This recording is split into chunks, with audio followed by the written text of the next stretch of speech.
ఓబీసీలకి మధ్య ఒక వారధిగా ఓబీసీల పోరుబాట అన్న పుస్తకాన్ని మా అందరి ముందుకు తీసుకొస్తున్నందుకు సో వారికి ప్రత్యేకమైన కృతజ్ఞతలు తెలియజేసుకుంటున్నాం. కోర్స్ ఐఏఎస్ ఆఫీసర్గా మనందరికీ తెలుసు ఆయన, సో అద్భుతమైన వ్యక్తిగా మనందరికీ తెలుసు ఆయన. సో ఎస్, మిగిలిన వారందరినీ కూడా కూర్చోవలసిందిగా కోరుకుంటున్నాం. Will start in very shortly will start our event అండి. I request everybody please settle down mean while.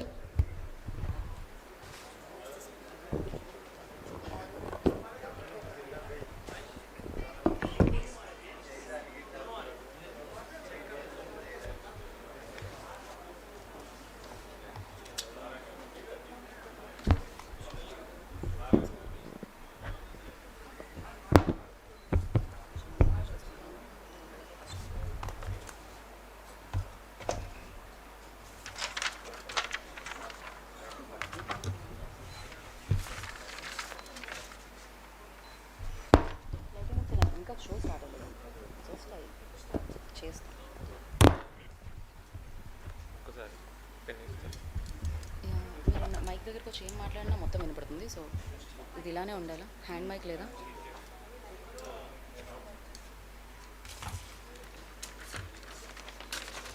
ఒకసారి ఇంకొక పెన్ తీసుకోకుండా ఎవరు వస్తారు?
అందరికీ నమస్కారం అండి. Good morning everybody. సో ఇవాళ ఈ శుభోదయాన్ని చాలా అద్భుతంగా ప్రారంభించబోతున్నాం. ఎందుకంటే ఇక్కడికి విచ్చేసిన ఓబీసీ నాయకులకి, ఓబీసీ అధికారులకి, ఓబీసీలకి అందరికీ కూడా ఈ కార్యక్రమానికి స్వాగతం సుస్వాగతం పలికేస్తున్నాము. అండ్ ఇవాళ ఓబీసీల పోరుబాటు అన్న పుస్తక ఆవిష్కరణ జరుగుతుందన్నమాట. సో ఈ పుస్తకానికి ఉన్న విలువ ఏంటి అనేది మనందరికీ తెలుస్తుంది ఇంకాసేపట్లో. కోర్స్ ఇది ఆవిష్కరణ జరిగిన తర్వాత మీ అందరికీ అవైలబుల్గా ఈ పుస్తకం ఉంటుంది. దాని తర్వాత మీ అందరికీ తెలుస్తుంది. సో నరహరి గారు ఒక మంచి ఉద్దేశంతో, ఒక అద్భుతమైన ఉద్దేశంతో ఓబీసీల గురించి ఆలోచించి ఆ పోరుబాటని అలా అది అలా ఉద్వేగంగా సాగకుండా ప్రభుత్వానికి తెలియచేస్తూ అసలు వారు దేని గురించి ఆలోచిస్తున్నారు, వాళ్ళ ఆలోచనలు ఏంటి, వాళ్ళకి ఏం కావాలి, వాళ్ళ హక్కులేంటి, సో సామాజిక డెఫినెట్గా ప్రతి ఒక్కరికి వారికి దక్కాల్సిన హక్కు దక్కాల్సిందే. సో ఆ హక్కుల గురించి తెలియచేస్తూ, ఆలోచిస్తూ, ప్రభుత్వానికి విన్నపిస్తూ ఒక పుస్తకాన్ని ఆయన మనందరి ముందుకి తీసుకొని వస్తున్నారన్నమాట. వారికి ముందుగా కృతజ్ఞతలు తెలియచేసుకుంటూ ఇవాళ సో వారి ఆలోచనని, ఈ పుస్తకాన్ని ప్రోత్సహించడానికి ఎంతోమంది అధికారులు, రాజకీయ నాయకులు ఈ కార్యక్రమానికి విచ్చేయడం జరిగింది. వారందరికీ పేరు పేరున కృతజ్ఞతలు తెలియచేసుకుంటూ ఏ కార్యక్రమాన్ని మొదలుపెట్టినా జ్యోతి ప్రజ్వలనతో మొదలుపెట్టాలి. డెఫినెట్గా ఓబీసీల జీవితంలో ఓబీసీని స్టార్ట్ చేసి భగవంతుడిలా ఎంతోమందికి చేయూతను అందిస్తున్నారు. సో వాళ్ళందరి బ్లెస్సింగ్స్తో పాటు ఆ భగవంతుడి బ్లెస్సింగ్స్తో కూడా మీరు ఇలానే ముందుకెళ్ళాలని మనస్ఫూర్తిగా కోరుకుంటున్నాము. అండ్ నేను ఇప్పటివరకు చాలా సినిమా వేడుకల్లో హోస్ట్ చేశానండి. బట్ చాలామంది హీరోస్కి సంబంధించిన సినిమాల్లో హోస్ట్ చేయడం జరిగింది. బట్ రియల్ హీరో మీరు. సో ఎస్, సో మీకు ఎంతోమంది ఫాలోవర్స్ ఉన్నారు, మీకు ఎంతోమంది అభిమానులు ఉన్నారు. మీ అభిమానుల సంఘంతో మీరు ఇలానే మంచి పనులు చేస్తూ ముందుకెళ్ళాలని మనస్ఫూర్తిగా కోరుకుంటున్నాము.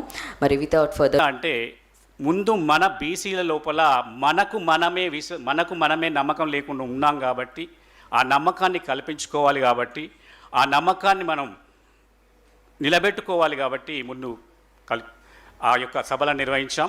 ఆ తర్వాత సార్ ఇప్పుడు ఓబీసీ పోరుబాట అనే పుస్తకాన్ని ఇది తెలంగాణ, ఆంధ్రప్రదేశ్ రాష్ట్రంలోనే ఇలా జరగలేదు, దాదాపు 6 రాష్ట్రాల్లో ఈ విధంగా సార్ పనిచేశారు. సో ఇప్పుడు ఈ పుస్తక ఆవిష్కరణ కార్యక్రమంలో మేము చెప్పదలుచుకున్నది ఏంటంటే, అగ్రవర్గాలు వాళ్ళు మనల్ని ఎక్కడ అనగదొక్కడం లేదండి, మనకు మనమే అనగదొక్కబడుతున్నాం. ఎందుకంటే వాళ్ళు తెలివిగా ఆలోచిస్తున్నారు. ఒక నియోజకవర్గంలో కేవలం 20 నుంచి 30 కులాలు మాత్రమే ఉంటాయి, 100 కులాలు ఉండవు. ఒక నియోజకవర్గంలో ఉండేది కేవలం 20. ఆ 20లో కూడా 5 కులాలు మాత్రమే ఎక్కువ సంఖ్యలో ఉంటాయి, 5 నుంచి 6 బీసీ కులాలు మాత్రమే. సో 5 నుంచి 6 కులాలను వాళ్ళు ఈజీగా మేనేజ్ చేయగలిగినప్పుడు మనం ఎందుకు మేనేజ్ చేయలేకపోతున్నాం? అంతే కదా, ఓట్ బ్యాంక్ ఉన్నటువంటి కులాలను వాళ్ళు ఈజీగా మేనేజ్ చేస్తున్నారు. మరి మన ఓబీసీ ప్రతినిధులుగా, ఓబీసీ నాయకులుగా, ఓబీసీలో ఇంతకాలం నుంచి పనిచేస్తున్నటువంటి మనం ఎందుకు ఓటును వాళ్ళని నుంచి తీసుకోలేకపోతున్నాం? ఇది ఆలోచించాల్సినటువంటి అవసరం ఉంది. ఈ రోజుల్లో మనం ఎవరిని నిందించాల్సిన అవసరం లేదు. ఎందుకంటే తెలివితో వాళ్ళు జయించినప్పుడు అంతకంటే తెలివిని ఉపయోగించి మనం జయించాలనేది మా నరహరి గారి ఉద్దేశం. మా యొక్క ట్యాగ్ లైన్ ఏంటంటే సంఘటితం, అధికారం, సమానత్వం. అయితే ముందు సంఘటితం అయినప్పుడే అధికారం వస్తుంది, అధికారం వచ్చినప్పుడే అన్ని కులాలు సమానత్వం వైపు వెళ్తాయి. సమానత్వం ఎక్కడైతే అధికారం ఉంటుందో అక్కడ నిర్ణయాలు జరుగుతాయి అనేది ఆయన ట్యాగ్ లైన్. అధికారం ఉన్నప్పుడే నిర్ణయాలు జరుగుతాయి, అధికారంలోకి వచ్చినప్పుడే మన సమానత్వం నిర్ణయాలు జరుగుతాయి, మన కులాలకు న్యాయం జరుగుతుంది అనేది ఆయన అపారమైనటువంటి నమ్మకం. ఆ ఉద్దేశంతో ప్రారంభమైనటువంటి మా ఈ ప్రయాణం ఇక ముందు ఆయన మార్గదర్శకత్వంలో మరిన్ని ఓబీసీల కోసం మరిన్ని కార్యక్రమాలు చేపట్టి అనేక విజయవంతమైనటువంటి కార్యక్రమాలను తీసుకొని ఓబీసీలను ఓటు బ్యాంకు దిశగా మార్చడానికి ప్రయత్నం చేస్తామని సగర్వంగా తెలియజేస్తూ, సార్కి సంబంధించినటువంటి ఇంకొక విషయం మీకు తెలియాలి. ఒక జనాధికార సమితి ఓబీసీల కోసమే పనిచేస్తుంది అనుకోవడం కూడా ఇది కాదు. సార్ ఆల్రెడీ జనాధికార సమితిలో ఎస్సీ వింగ్ను కూడా ఏర్పాటు చేశారు. దీనికి విభాగానికి రమేష్ ట్రీట్లా అని సార్ వాళ్ళ మిత్రుడు, ఆయన అంబేద్కర్ జ్ఞానమాల అనే ఒక కార్యక్రమాన్ని తీసుకున్నారు సార్ మార్గదర్శకత్వంలో. ఆ అంబేద్కర్ జ్ఞానమాల ఉద్దేశం ఏంటంటే, ఏదో కప్పదాటుగా రాజకీయ వ్యవహారాలు చేసేటువంటి ఎస్సీ వర్గాలు జ్ఞానాన్ని సంపాదించుకొని తమకు నిజమైనటువంటి స్వేచ్ఛ, తమకు నిజమైనటువంటి స్వతంత్రం రావడానికి పనిచేయాలి. కానీ ఒక వర్గానికి వెన్నుదనుగా ఇంకో వర్గానికి, ఈ అధికారంలోకి వచ్చినప్పుడు ఈ వర్గానికి అలా ఉండొద్దనే ఉద్దేశంతో అంబేద్కర్ జ్ఞానాన్ని ప్రసరింపజేయాలనే ఉద్దేశంతో దాదాపుగా రాష్ట్రంలో ఉన్నటువంటి దాదాపు ఉత్తర ఏరియాలో ఉన్న ఉత్తర తెలంగాణలో ఉన్నటువంటి అన్ని జిల్లాల్లో అంబేద్కర్ జ్ఞానమాల కార్యక్రమాన్ని ఆయన నిర్వహించారు ట్రీట్ల రమేష్ వారి ఆధ్వర్యంలో. సో దానికి సంబంధించిన ప్రతినిధులు కూడా ఇక్కడికి వచ్చారు. అంటే అణగారిన వర్గాల కోసం, అణగారినటువంటి వ్యవస్థ లోపల రాజకీయ శిక్షణా తరగతులు, రాజకీయంగా ఎదగడానికి కావాల్సినటువంటి వ్యవస్థను ఆయన ఏర్పాటు చేస్తున్నారు. ఈ విధంగా జరుగుతున్నటువంటి తరుణంలో ఎలక్షన్లు వచ్చాయి. ఎలక్షన్లు వచ్చినప్పుడు మేము ఏం చేశాం, ఎవరైతే ఇంట్రెస్ట్ ఉన్నటువంటి క్యాండిడేట్లు ఎవరు ఉన్నారో 30-35 నియోజకవర్గాల్లో ప్రయాణం చేసి ఆ 30-35 నియోజకవర్గాల్లో, ఆ కాన్స్టిట్యున్సీలలో వాళ్ళందరినీ కూడా పిలిచి నరహరి గారి ఆధ్వర్యంలో ట్రైనింగ్ క్లాసెస్ ఏర్పాటు చేశాం. ఒక్కొక్క నియోజకవర్గంలో 3, అంటే ఒక్కొక్క ట్రైనింగ్ సెషన్ 3 రోజుల పాటు, అంటే 3 సార్లు నిర్వహించాము. ఆ విధంగా 36 మందిని ఈ గడిచిన ఎన్నికల్లో వాళ్ళ రాజకీయ కేంద్ర ప్రభుత్వం సెన్సస్ చేస్తున్నటువంటి తరుణంలో మొదటిసారి 1931 తర్వాత, అంటే సుమారు 100 సంవత్సరాల తర్వాత మళ్ళీ కులగణన చేయబోతున్నది. కులగణన ద్వారా ఇప్పుడు నేను ఒక ఐఏఎస్ ఆఫీసర్గా పనిచేస్తున్నాను మధ్యప్రదేశ్లో మా దగ్గర సుమారు 48% ఓబీసీలు ఉన్నారు. కానీ ఏ కులాలకి, అంటే ఆ ఓబీసీలలో ఉన్నటువంటి ఏ కులానికి వారికి సంబంధించినటువంటి ఎంతమంది ఆర్థికంగా ఎదగలిగినారు, ఎంతమంది ప్రభుత్వం తీసుకున్నటువంటి నిర్ణయాల ద్వారా వాళ్ళు ప్రభుత్వం ప్రవేశపెట్టే స్కీమ్స్ కానీ బడ్జెట్లు కానీ దాన్ని ఎంతవరకు ఉపయోగించగలిగినారు అనే విషయాలు అసలు మనకి తెలియదు. ఎందుకంటే మనకి ఏ కులాలు ఉన్నాయి, ఏ కులాలు ఎంత పర్సెంటేజ్ ఉన్నారు, వాళ్ళ అబ్సల్యూట్ నంబర్స్ ఏంటి, ఈ విషయాలు అసలు మనకి తెలియదు. అంటే మన దగ్గర ఇన్ఫర్మేషన్ లేనప్పుడు మనం ఎలాంటి నిర్ణయాలు తీసుకుంటాం, ఎలాంటి పాలసీ నిర్ణయాలు తీసుకుంటాం? ఎలాంటి ప్రభుత్వ పరంగా మనం ఏదైతే రిజర్వేషన్లు ఇతరత్ర నిర్ణయాలు ఏవైతే తీసుకుంటామో డేటా లేకుండా ఎలా నిర్ణయం తీసుకుంటాము. అందుకని మొదటిసారి ఈ కులగణన ద్వారా మన ముందుకి డేటా రాబోతుంది. ఆ డేటా ద్వారా ఇది ఒక మంచి పరిణామంగా మనం చూడొచ్చు. ఖచ్చితంగా ఇది చాలా అద్భుతమైనటువంటి స్వాగత యోగ్యమైనటువంటి పరిణామం మనం కేంద్ర ప్రభుత్వం తీసుకున్నది. అది 26-27లో మొన్న న్యూస్లో వచ్చినట్టు 26-27లో దీనికి అనుగుణంగా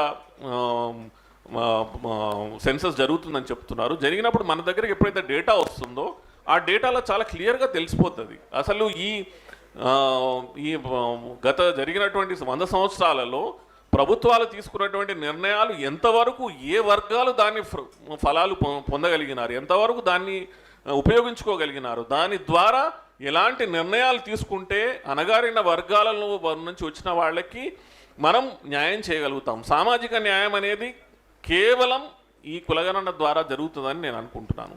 ఇదే కాకుండా ఇప్పుడు దీని తర్వాత మనకి స్టేట్స్లో అసెంబ్లీలలో డీలిమిటేషన్ జరగబోతుంది, కేంద్ర ప్రభుత్వంలో డీలిమిటేషన్, పార్లమెంట్లో డీలిమిటేషన్ జరగబోతుంది. అసలు ఓబీసీలకి దీని ద్వారా ఎలాంటి ఉపయోగం జరగబోతుంది, అసలు ఓబీసీల గురించి కేంద్ర ప్రభుత్వం రాష్ట్ర ప్రభుత్వాలు కూడా ఆలోచిస్తున్నారా లేదా అనే విషయం కూడా మనము ఈ పుస్తకంలో మనం చర్చించుకోవడం జరిగింది. అదేవిధంగా రాబోయే సమయంలో కేంద్ర ప్రభుత్వము రాష్ట్ర ప్రభుత్వాలు ఖచ్చితంగా ఈ విషయాల మీద ఆలోచించి రాబోయే సమయంలో ఒక గొప్ప నిర్ణయాలు తీసుకునే విధంగా మనం దీంట్లో సూచిస్తున్నాం, ప్రభుత్వాలకు తెలియజేస్తున్నాం, చెప్తున్నాం ఇలాంటి నిర్ణయాలు తీసుకోండి అని మనం తెలియజేయడానికి ప్రయత్నం చేస్తున్నాం. బీసీలలో సామాజిక ఆర్థిక ఆశలు ఎలా ఉన్నాయి, అంటే రాజకీయ ఆశలు కానివ్వండి ఎలా ఉన్నాయి? మనము చూసుకున్నట్టయితే మనం కేవలం తెలంగాణలో చూసుకున్నట్టయితే 1983 నుంచి జరిగినటువంటి అసెంబ్లీ ఎలక్షన్స్ మనం చూసుకున్నట్టయితే సుమారు 52-54% ఉన్నటువంటి తెలంగాణలోనే ఇప్పటి వరకు జరిగిన ప్రతి అసెంబ్లీ ఎలక్షన్స్లో జరిగినటువంటి నిర్ణయాలలో చూసుకున్నటువంటి కేవలం 15-20% వరకే బీసీలకి అసెంబ్లీలో స్థానం దక్కింది. కేవలం 15-20% వరకే. అలాంటి తరుణంలో ఖచ్చితంగా బీసీ వర్గాలకి అన్యాయం జరిగింది అని పూర్తి తెలంగాణ సమాజం నమ్ముతున్నది. ఈరోజు మనము ఎవరిని చూసుకున్నావాడు కానీ అందరూ ఇదే మాట మాట్లాడుతున్నారు, బీసీ వర్గాలకి ఓబీసీ వర్గాలకి ఖచ్చితంగా అన్యాయం జరిగింది అనే విషయం ప్రతి ఒక్కరు నమ్ముతున్నారు. సో అందుకని ఈ రాబోయే సమయంలో ఇప్పుడు మొన్న తెలంగాణ ప్రభుత్వం కూడా ఒక కుల సర్వే చేపట్టింది. దాని ద్వారా వాళ్ళ దగ్గరికి వచ్చినటువంటి డేటా ఆధారం చేసుకొని లోకల్ బాడీస్ ఎలక్షన్స్లో రిజర్వేషన్స్ కల్పించాలి, అంటే రిజర్వేషన్స్ని పెంచాలనే ఉద్దేశంతో ఒక నిర్ణయం తీసుకోవడం జరిగింది. దాన్ని ఇంకా ఇంప్లిమెంట్ చేయాల్సిన అవసరం ఉన్నది. కానీ ఇవన్నిటి పర్యవసనాలు అంటే ఇవన్నిటి ఏ దిశగా ఇవన్నీ పోతున్నాయి అని మనం చూసుకున్నట్టయితే ఖచ్చితంగా రాష్ట్ర ప్రభుత్వాలు కేంద్ర ప్రభుత్వాలు చాలా బలమైన నిర్ణయాలు రాబోయే కాలంలో బీసీలు ఓబీసీల కోసం తీసుకోవాల్సినటువంటి అవసరం మనకు కనిపిస్తూ ఉన్నది. అంటే రాబోయే కాలంలో బీసీల కోరికలు ఎలా ఉంటాయని మీరు అనుకుంటున్నారు? ఉత్తర భారతదేశం దక్షిణ భారతదేశంలో బీసీల కోరికలు ఎలా ఉన్నాయి? ఎందుకంటే మీరు చాలా రీసెర్చ్ చేసి ఈ బుక్ రిలీజ్ చేయబోతున్నారు, బుక్ రాశారు కాబట్టి. ఉత్తర భారతదేశంలో మనం చూసుకున్నట్టయితే ఉత్తర భారతదేశంలో కొన్ని సామాజిక వర్గాలు ఓబీసీలో ఉన్నటువంటి కొన్ని సామాజిక వర్గాలు ముందుకెళ్ళగలిగినాయి. కానీ చాలా మట్టుకు సామాజిక వర్గాలు ఈరోజు కూడా అంటే సామాజిక ఆర్థిక రాజకీయ అన్ని వర్గాలలో వారికి స్థానం దక్కలేదనే ఒకటువంటి భావన అక్కడ కూడా చాలా మట్టుకు కులాల మధ్యలో సామాజిక వర్గాల మధ్యలో ఉన్నాయి. మనం దక్షిణ భారతంలో దేశంలో చూసుకున్నట్టయితే చాలా నిక్కచ్చిగా తెలంగాణలో కానీ ఆంధ్రప్రదేశ్లో కానీ ఇంకో కర్ణాటకలో కానీ కొన్ని సామాజిక వర్గాలే అన్నిటికంటే అత్యధికంగా ప్రతిఫలాలు సామాజిక ఆర్థిక రాజకీయ పరంగా ఎక్కువగా రాజకీయ పరంగా పొందగలిగింది. సో మనం రాబోయే సమయంలో ఈ పుస్తక ఆవిష్కరణ సందర్భంగా కానీ ప్లస్ మనకు సమాజపరంగా మనకు ఏదైతే మనము ఎక్స్పెక్టేషన్స్ మనం సమాజపరంగా చూసుకోగలుగుతున్నాం, ఖచ్చితంగా రాబోయే సమయంలో అత్యధికంగా పాపులేషన్ పరంగా ఉన్నటువంటి బీసీలే దక్షిణ భారతదేశంలో ఈ రాజ్యాలను ఏలబోతున్నారని నేను చెప్పగలుగుతాను. ఫైనల్గా ఒకటి అడగాలనుకుంటున్నా, మన తెలుగు రాష్ట్రాల్లో బీసీలు ముఖ్యమంత్రులు అయ్యే అవకాశం ఉందంటారా? ఇప్పుడు నేను చెప్పినటువంటి విషయాన్ని మళ్ళీ నేను క్లియర్గా చెప్పబోతున్నాను. మీకు ఎంతవరకు వస్తున్నాయండి? పాపులేషన్ పరంగా చూసుకున్నట్టయితే దక్షిణ భారతదేశంలో ఇప్పుడు తెలంగాణలోనే 52% మినిమం ఉంటారు. పాపులేషన్ అనేది అంటే ఈ జనాభా అనేది తమ వాయిస్ని చాలా స్పష్టంగా వినిపించబోతుంది. ఇది చాలా నేను క్లియర్గా చెప్పబోతున్నాను. బీసీలను ముఖ్యమంత్రులుగా మనం చూడబోతున్నాం. ఖచ్చితంగా దీన్ని ఎవరు ఆపలేరని కూడా నేను చెప్పబోతున్నాను ఈరోజు ఈ ప్లాట్ఫామ్ మీద. సో మనం అర్థం చేసుకోవాల్సింది ఏంటంటే, ఇందాక కృష్ణమూర్తి గారు చెప్పినట్టు సంఘటితం, అధికారం, సమానత్వం. నేను చూసిన సమాజం ఏదైతే ఉందో, గత 25 సంవత్సరాల నుంచి నేను అడ్మినిస్ట్రేషన్లో ఉండి సమాజాన్ని ఎక్కడైతే అన్ని రకాలుగా చూసినానో, మనం చాలా మటుకు ఏం వింటామంటే సామాజిక న్యాయం అనేటటువంటి మాటని మనం వింటాం. నేను చూసినంత వరకు ఏ దేశంలో, ఏ రాష్ట్రాలలో, ఏ సమాజంలో సామాజిక న్యాయం ముందొచ్చింది, అధికారం తర్వాత వచ్చిందని ఎక్కడా కనిపించలేదు. ఎక్కడ అది ఒక మిత్ మాత్రమే, అదొక బూటకము మాత్రమే. ముందు అధికారం వస్తుంది, దాని తర్వాత సామాజిక న్యాయం వస్తుంది. అందుకని ఈరోజు ఇక్కడ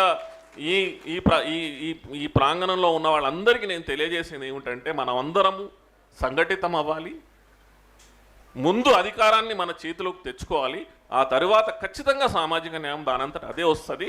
అదే దిశలో మనం అందరం ప్రయత్నం చేయాలని ఈ సభాముఖంగా అందరినీ ప్రార్థిస్తున్నాను. Thank you sir, thank you so much. చాలా విషయాలు చెప్పారు. థ్యాంక్ యూ అమ్మా. Thank you for this wonderful.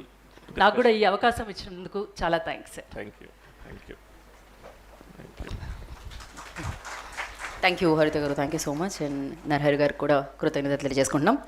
ఇందాక నేను చెప్పినట్టు, సో ఈ పుస్తకం మనందరం చదవాలి, మనందరం ముందుకు తీసుకెళ్ళాలి. ఎందుకంటే ఈ పుస్తకంలో మీకోసం, మీ అందరి కోసం ఆలోచించి, సో మీ అందరి హక్కుల కోసం, మీ అందరి అధికారం కోసం ఆలోచించి ఈ పుస్తకం మనందరినీ పలికించడానికి మన ముందుకు వస్తుంది. మరి అలాగే ఇవాళ ఈ కార్యక్రమానికి విచ్చేసిన ఈటల రాజేంద్ర గారికి ఈ కార్యక్రమానికి సుస్వాగతం పలుకుతున్నాము. అలాంగ్ విత్ ఆల్ సో వారు ఇప్పుడే ఈ కార్యక్రమంలో జాయిన్ అయ్యారు, వారికి కూడా ఈ కార్యక్రమానికి స్వాగతం పలుకుతున్నాము. అండ్ ఆలస్యం చేయకుండా ఇప్పుడు ఏవి చూద్దామా?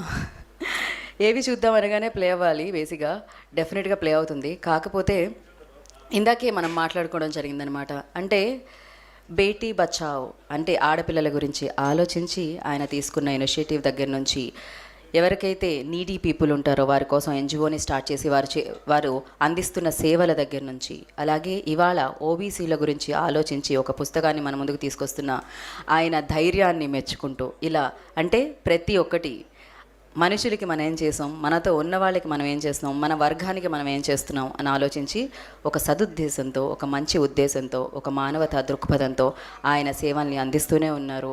సో ఆయన అభినందనల్ని అందుకుంటూనే ఉన్నారు. ఆలస్యం చేయకుండా ఇప్పుడు మన పరికి పండ్ల నరహరి గారి ఏవీని మనం చూసేద్దాం. లేదా ఏవీ ఆన్ స్క్రీన్. సో ఇప్పుడు మనం ఓబీసీల పోరుబాట అన్న పుస్తకం ఈ బుక్ లాంచ్లోకి మనం వెళ్ళిపోదాము. అండ్ ఎస్, దానికోసం ఐ రిక్వెస్ట్, కిందకి మైక్స్ వచ్చేసాయండి నరహరి గారి చేతులకి అండ్ వచ్చిన గెస్ట్ చేతుల్లోకి మైక్స్ తీసుకొని.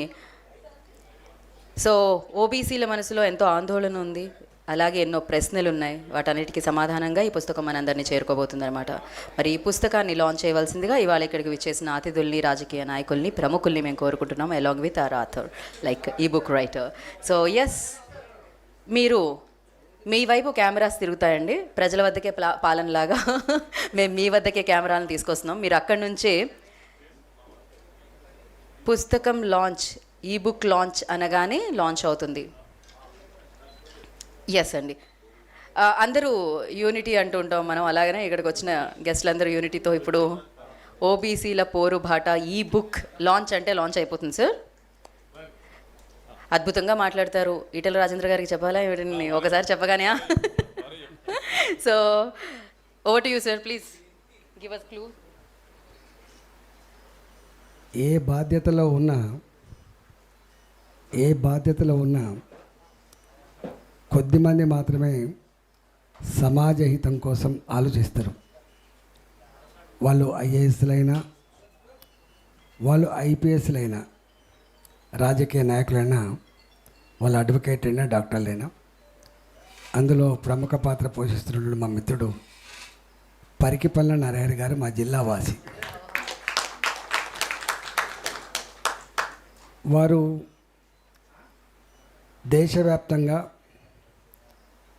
మేధావులతో చర్చోపచర్చలు పెట్టి అనేక యాంగిల్స్లో రీసెర్చ్ చేసి రాబోయే కాలంలో ఓబీసీల పోరుబాట అనే ఒక పుస్తకాన్ని తెలంగాణ సమాజానికి అందిస్తున్నందుకు వారి ధన్యవాదాలు. ఆ బుక్ ఓపెన్ అయిందని తెలియడానికి సంతోషిస్తున్నాను. కంగ్రాట్స్. ఓబీసీల పోరుబాట పుస్తకాన్ని లాంచ్ చేస్తున్నాం. Thank you. Yeah, launch.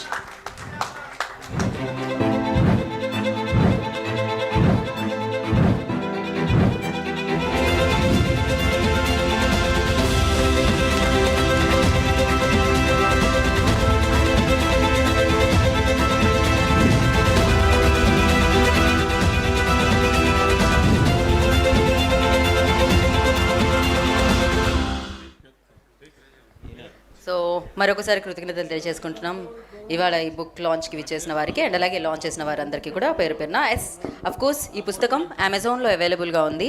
ఇవాళ నుంచి ఆన్లైన్ త్రూ మీరు హ్యాపీగా షాప్ అంటే కొనుక్కొని తెలుసుకొని అర్థం చేసుకొని సో ముందుకు తీసుకువెళ్ళాల్సిందిగా కోరుకుంటున్నాం. సో వారందరినీ కూడా కూర్చోవలసిందిగా కోరుకుంటున్నాం. మిగిలిన వారందరూ ప్లీజ్ బీ సీటెడ్ అండి. అండ్ ఓకే, అందరినీ కూర్చోవలసిందిగా కోరుకుంటున్నాము. ఇందాకే నేను చెప్పినట్టు ఓబీసీల మనసులో ఒక ఆవేదన ఉంది, ఆందోళన ఉంది. దాన్ని అర్థం చేసుకొని ఒక మేనిఫెస్టోగా లైక్ అంటే ఒక మంచి చేయాలి అనుకొని ఈ పుస్తకాన్ని మన అందరి ముందుకి తీసుకొస్తున్నారనమాట. సో ఇందులో మీరు తెలుసుకోవాల్సింది కూడా చాలా ఉంది. ఇక్కడున్న సో బీసీస్ని ఓబీసీస్ని వారందరినీ కూడా ఈ పుస్తకాన్ని చదవలసిందిగా చదివి అర్థం చేసుకోవాల్సిందిగా కోరుకుంటున్నాము. అండ్ అలాగే ఇందాక నేను చెప్పినట్టు ఓబీసీల పోరుబాట అన్న పుస్తకం ఓబీసీలకి అండ్ అలాగే గవర్నమెంట్కి మధ్యలో ఒక బ్రిడ్జ్లా వ్యవహరిస్తుంది అని చెప్పాలి. సో ఎస్, ఇది ఆన్లైన్లో అమెజాన్లో అవైలబుల్గా ఉంది. అండ్ ఆలస్యం చేయకుండా ముందుగా నేను నరహరి గారిని వేదిక రాష్ట్రంగా స్వాగతం పలుకుతున్నాము. IAS officer and presently working as a principal secretary for public health engineering department government of Madhya Pradesh. సో వారిని వేదిక మీద రాష్ట్రంగా స్వాగతం పలుకుతున్నాము. ఈ పుస్తకాన్ని మనందరి ముందుకి తీసుకొస్తున్న ఐఏఎస్ ఆఫీసర్ అండ్ అద్భుతమైన వ్యక్తి సో నరహరి గారిని వేదిక రాష్ట్రంగా స్వాగతిస్తున్నాము. అండ్ అలాగే చిరంజీవులు ఐఏఎస్ గారు రిటైర్డ్ ఐఏఎస్ చిరంజీవులు గారిని వేదిక రాష్ట్రంగా స్వాగతం పలుకుతున్నాము. సో వారిని వేదిక రాష్ట్రంగా ఆహ్వానం పలుకుతున్నాము. అండ్ అలాగే సో వారికి BICCI కృష్ణమూర్తి గారు షాల్తో వెల్కమ్ చేస్తారు. కృష్ణమూర్తి గారు సో వారిని వెల్కమ్ చేయవలసిందిగా వారికి స్వాగతం పలకవలసిందిగా కోరుకుంటున్నాము. మన టీమ్ మెంబర్స్ వచ్చేయండి, ఫటాఫట్ వచ్చేసి. అండ్ అలాగే జాస్ మెంబర్స్ అందరూ కూడా బ్యాక్ టు బ్యాక్ వచ్చి వెల్కమ్ చేయాలి వచ్చే అతిథుల్ని వేదిక మీదకి. అలాగే పూర్ణచంద్రరావు గారు IPS రిటైర్డ్. సో వారిని వేదిక రాష్ట్రంగా స్వాగతం పలుకుతున్నాం. వారికి గాను సోము శ్రీనివాస్ అండ్ అలాగే ప్రభాకర్ గారు షాల్ అందిస్తారు, వెల్కమ్ చేస్తారు. అందరూ జాస్ అందరూ కూడా ప్లీజ్ ఐ రిక్వెస్ట్ తొందరగా బ్యాక్ టు బ్యాక్ వేదిక మీదకి రండి. అండ్ అలాగే అనిల్ గారు కాంగ్రెస్ XMLA వారిని వేదిక రాష్ట్రంగా స్వాగతం పలుకుతున్నాము. సో వారు ఇప్పుడు ప్రస్తుతం corporation for mineral development so చైర్పర్సన్గా వ్యవహరిస్తున్నారండి. సో వారికి సుమంత్ గారు సాగర్ గారు షాల్ని అందిస్తారు. అలాగే వకుల భరణం కృష్ణమోహన్ గారిని వేదిక రాష్ట్రంగా స్వాగతం పలుకుతున్నాము. OBC commission chairman so TG so వారిని వేదిక తెలంగాణ సో వారిని వేదిక రాష్ట్రంగా స్వాగతం పలుకుతున్నాము. సో రామస్వామి అండ్ మహేష్ పాటిల్ గారు వారికి షాల్ని అందించవలసిందిగా కోరుకుంటున్నాము. అండ్ నెక్స్ట్ వి ప్రకాష్ గారు I request on to stage please వారిని వేదిక రాష్ట్రంగా స్వాగతం పలుకుతున్నాము. So Telangana water resources development corporation chairman వారు సో వి ప్రకాష్ గారు అండ్ కీర్తి నాగార్జున గారు అండ్ శ్రీకాంత్ గారిని షాల్ అందించవలసిందిగా కోరుకుంటున్నాము. అండ్ అలాగే so the amazing person super voice we all knew about him so no need to introduce him. So Etela Rajendra గారు I request on to stage please BJP MP వారిని వేదిక రాష్ట్రంగా స్వాగతం పలుకుతున్నాము. నారాయణ గారిని వారిని షాల్తో వెల్కమ్ చేయవలసిందిగా కోరుకుంటున్నాము. సో ఈటల రాజేంద్ర గారిని వేదిక రాష్ట్రంగా స్వాగతం పలుకుతున్నాము.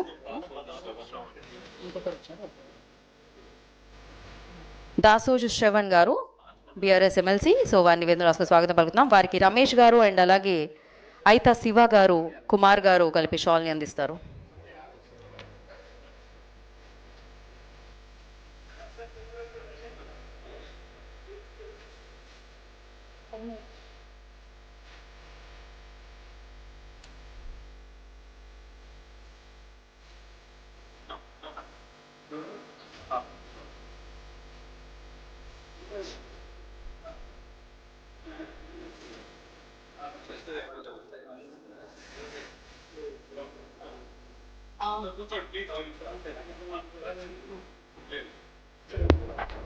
సో అందరూ మిగిలిన వారందరూ ప్లీజ్ దయచేసి కూర్చోవలసిందిగా కోరుకుందాం.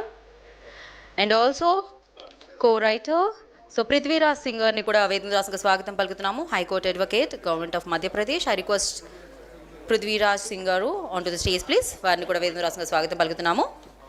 అండ్ మిగిలిన వారందరూ ప్లీజ్ దయచేసి కూర్చోవలసిందిగా కోరుకుంటున్నాము. అండ్ ఇవాళ తమ సమయాన్ని వెచ్చించి ఈ కార్యక్రమానికి విచ్చేసిన అతిథులు 1 by 1 మాట్లాడతారు. అండ్ ముందుగా ఐ రిక్వెస్ట్ చిరంజీవులు గారు, రిటైర్డ్ IAS ఆఫీసర్, సో వారిని ముందుగా మాట్లాడవలసిందిగా కోరుకుంటున్నాము. సో బుక్ రివ్యూ ఇవ్వాల్సిందిగా కోరుకుంటున్నాము.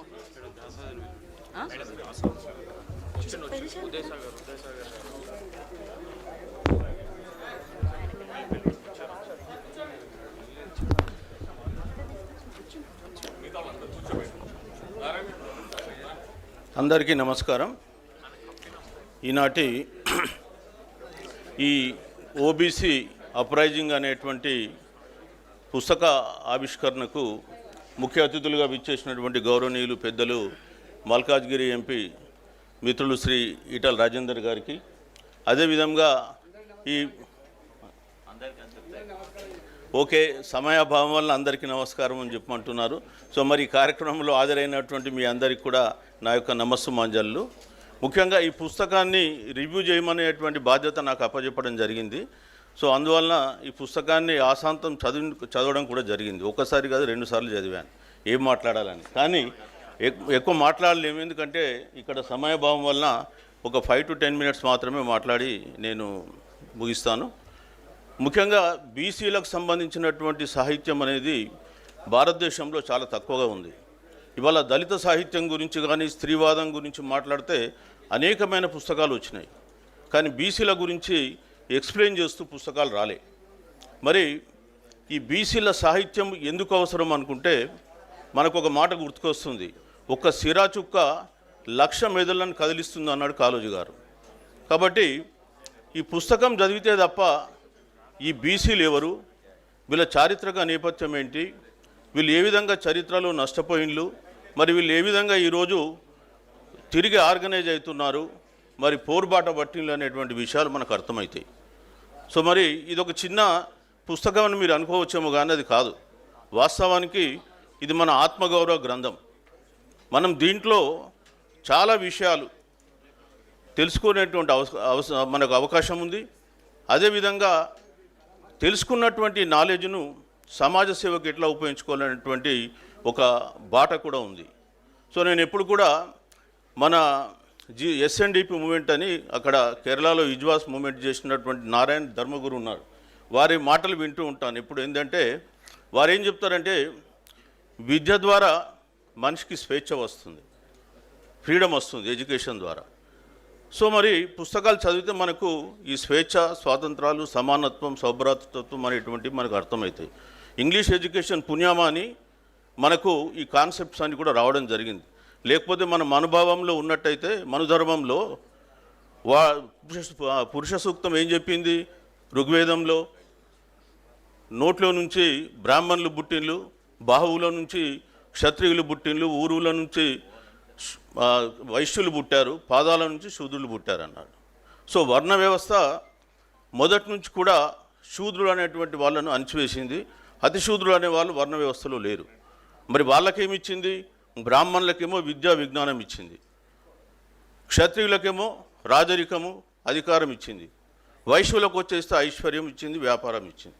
శూద్రులకు మీరు మిగతా 3 వర్గాలకు సేవకులు, మీకు ఆస్తి హక్కు లేదు, విద్యా హక్కు లేదని చెప్పేసి 3000 సంవత్సరాలు అణిచివేసిన తర్వాత భారత రాజ్యాంగం వచ్చి అందరికి కూడా స్వేచ్ఛ, సమానత్వం, సౌభ్రాతృత్వం ఇచ్చిన తర్వాత 77 సంవత్సరాలు గడిచిపోయిన తర్వాత ఇవాళ మనం రివ్యూ చేసుకుంటే బీసీలు అనే వాళ్ళు ఎక్కడున్నారు అనే విషయం మనం చూసుకుంటే నిజంగా కూడా బాధాకరమైనటువంటి విషయం. సో దానికి అనేకమైన కారణాలు ఉన్నాయి. ఆ కారణాలన్నీ కూడా మనం ఈ పుస్తకంలో చూసుకోవచ్చు. సో మొట్టమొదట నేను ఏమంటానంటే ఈ పుస్తకం మనకు ఒక మేనిఫెస్టో లాంటిది. సో మనం దీంట్లో మన గత చరిత్ర చూడవచ్చు, వర్తమాన చరిత్ర చూసుకోవచ్చు, భవిష్యత్తును కూడా చూసుకునేటువంటి అవకాశం ఉంది. కాబట్టి ప్రతి ఒక్కరు కూడా ఈ పుస్తకాన్ని తప్పకుండా చదవాల్సిన అవసరం ఉంది. ముఖ్యంగా ఈ పుస్తకంలో 9 అధ్యాయాలు ఉన్నాయి. నేను బ్రీఫ్గా చెప్తా, ఎక్కువ చెప్పాను. మొదటి అధ్యాయంకి వచ్చేస్తే భారతదేశంలో సామాజిక న్యాయాన్ని ఆవిష్కరించడం.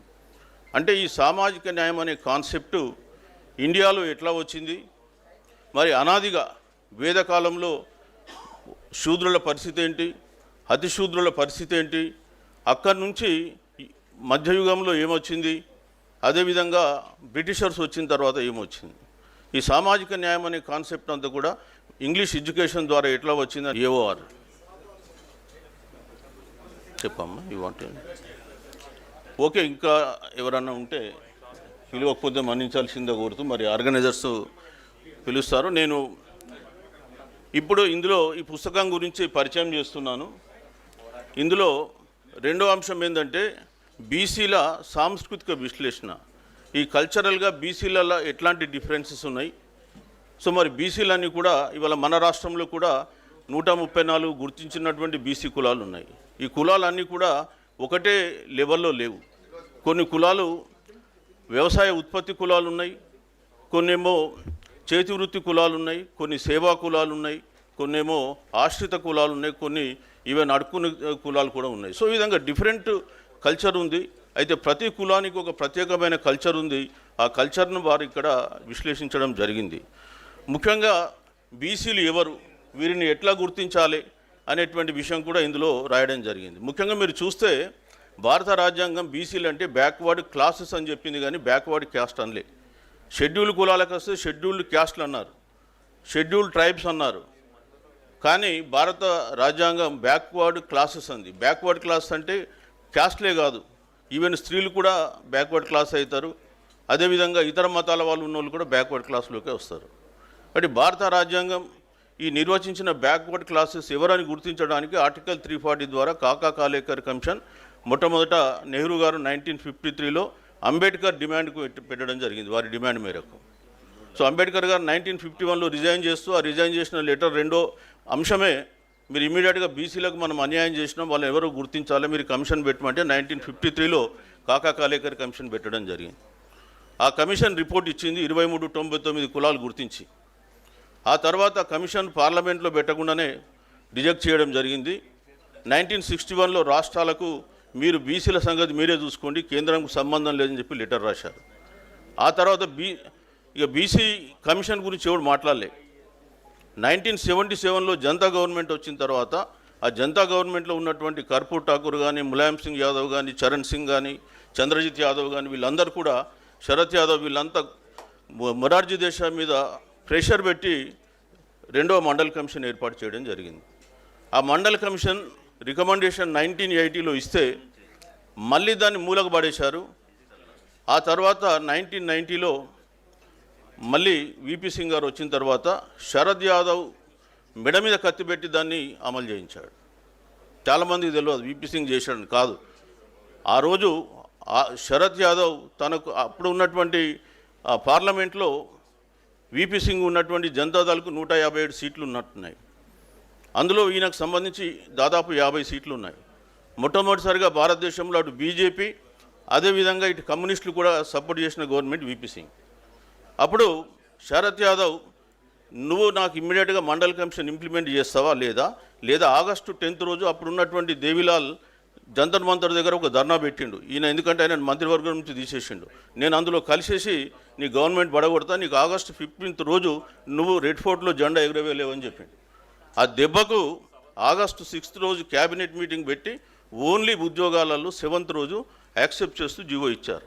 సో అది బీసీలు నాయకత్వం మనం కాపాడుకుంటే మనకు వాళ్ళు బీసీలు చేసేటువంటి హెల్ప్. మీరు చాలామందికి అర్థం కాదు, మనమే బీసీలను ఓడగొట్టుకుంటాం. ఎవడెవడో ఒక మాటలు చెప్పిండని చెప్పేసి మన బీసీలను ఓడగొట్టుకుని మనం గొప్పగా ఫీల్ అవుతూ ఉంటాం. ఇవాళ చాలామంది బీసీలు ఓడిపోవడానికి కారణం మనమే. సో అది లాస్ట్లో నేను చెప్తాను, మన నాయకత్వాన్ని కాపాడుకోవాలి, అప్పుడే మనకు మేలు జరుగుతుందనే విషయాన్ని తెలియజేయడం కొరకే నేను ఈ విషయం స్పెసిఫిక్గా చెప్తున్నా. ఆ రోజు ములాయం సింగ్ యాదవ్ కానీ అదేవిధంగా కర్పూరి ఠాకూర్ వీళ్ళు లేనట్టయితే మండల్ కమిషన్ వచ్చేది కాదు. అదేవిధంగా శరద్ యాదవ్ లేకపోతే మండల్ కమిషన్ ఇంప్లిమెంట్ అయ్యేది కాదు. ఇది ఎవరు చేసిండ్రు? బీసీలు. ఇవాళ దేశంలో మొట్టమొదట ఒక సామాజిక విప్లవం ఎప్పుడు వచ్చిందంటే మండల్ కమిషన్ ద్వారానే వచ్చింది. ఇవాళ కులగణన జరగడంతో మరొక సామాజిక విప్లవానికి నాంది పలకబోతుంది. ఇవాళ మండల్ కమిషన్ రావడంతో బీసీలకు ఎవరు అనుకూలురు ఎవరు వ్యతిరేకులు తెలుసు. అందుకే నెక్స్ట్ గవర్నమెంటు అక్కడ ములాయం సింగ్ యాదవ్ యూపీలో వచ్చిండు, ఇటు లాలూ ప్రసాద్ యాదవ్ బీహార్లో వచ్చిండు. So that is the change. అదేవిధంగా మధ్యప్రదేశ్లో కూడా బీసీ గవర్నమెంట్ వచ్చింది. ఈరోజు కూడా మోహన్ యాదవ్ వాళ్ళు ఉన్నారు. సరే బీసీలు అధికారంలోకి వచ్చిండ్రు. రాజస్థాన్లో కూడా అశోక్ గెహ్లోట్ లాంటి వాళ్ళు కూడా చాలామంది వచ్చిండ్రు. సో ఇక్కడ మండల్ కమిషన్ చేసినటువంటి అదొక సామాజిక విప్లవం.